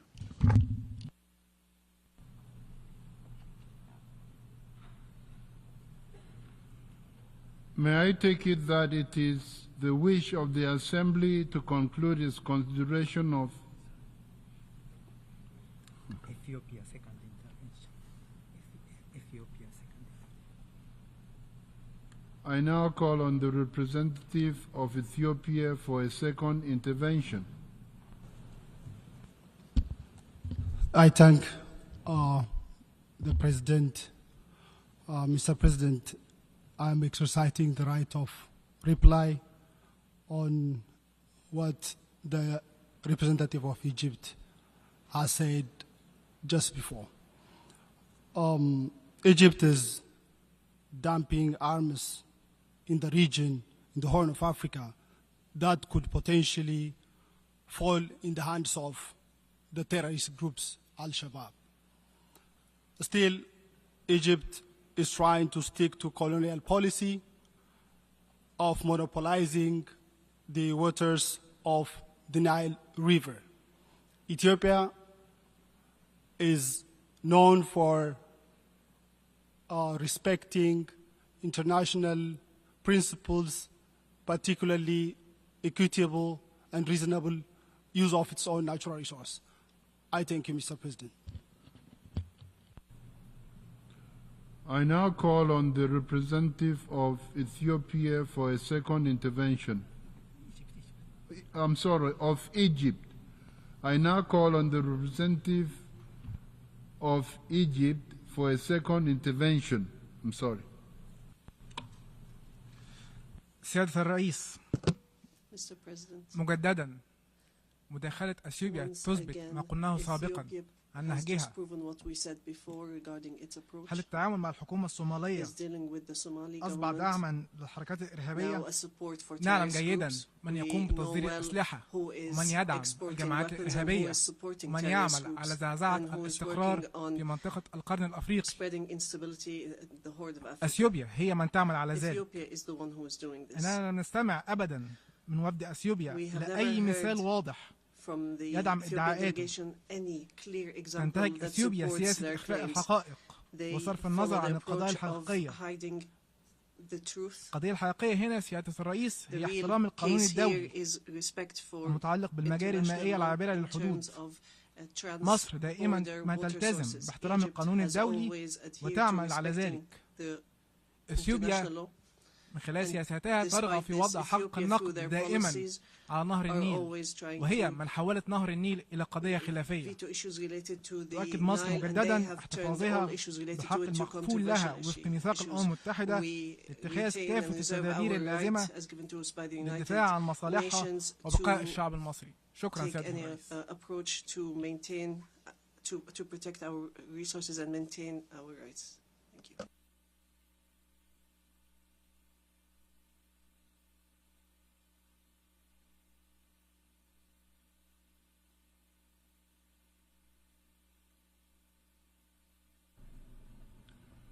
I call on the representative of Iraq.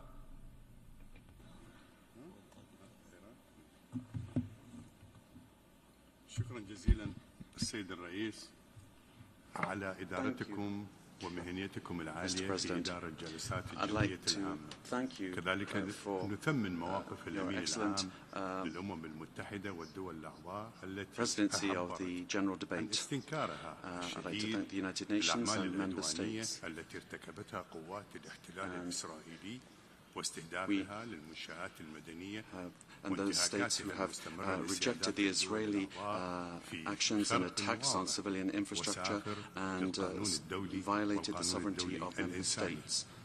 In flagrant violation of international law and international humanitarian law, we denounce these criminal acts committed by the Israeli occupying forces, and we also reject what we have heard from the Prime Minister of this occupation force and the accusations made against countries in the region. And to all members of the United Nations, we call upon the United Nations and its various bodies to act quickly in order to put an end to these acts of Israeli aggression and to protect the region from the results of this aggression. Indeed, the inability of the Security Council to put an end to this aggression has encouraged the occupation forces to continue their attacks on Palestinian territory. The conflict has now spread to Lebanon as well as other countries in the region. These ongoing acts of aggression and barbarous crimes of the Israeli occupying force, particularly the attack against Mr. Nasrallah, حرب إقليمية شاملة تؤدي إلى زعزعة الأمن والاستقرار الإقليمي والدولي. وشكرا جزيلا destabilize the region and which will also have an effect on international peace and security. Thank you, Mr. President. May I take it that it is the wish of the Assembly to conclude its consideration of Agenda Item 8? It is so decided.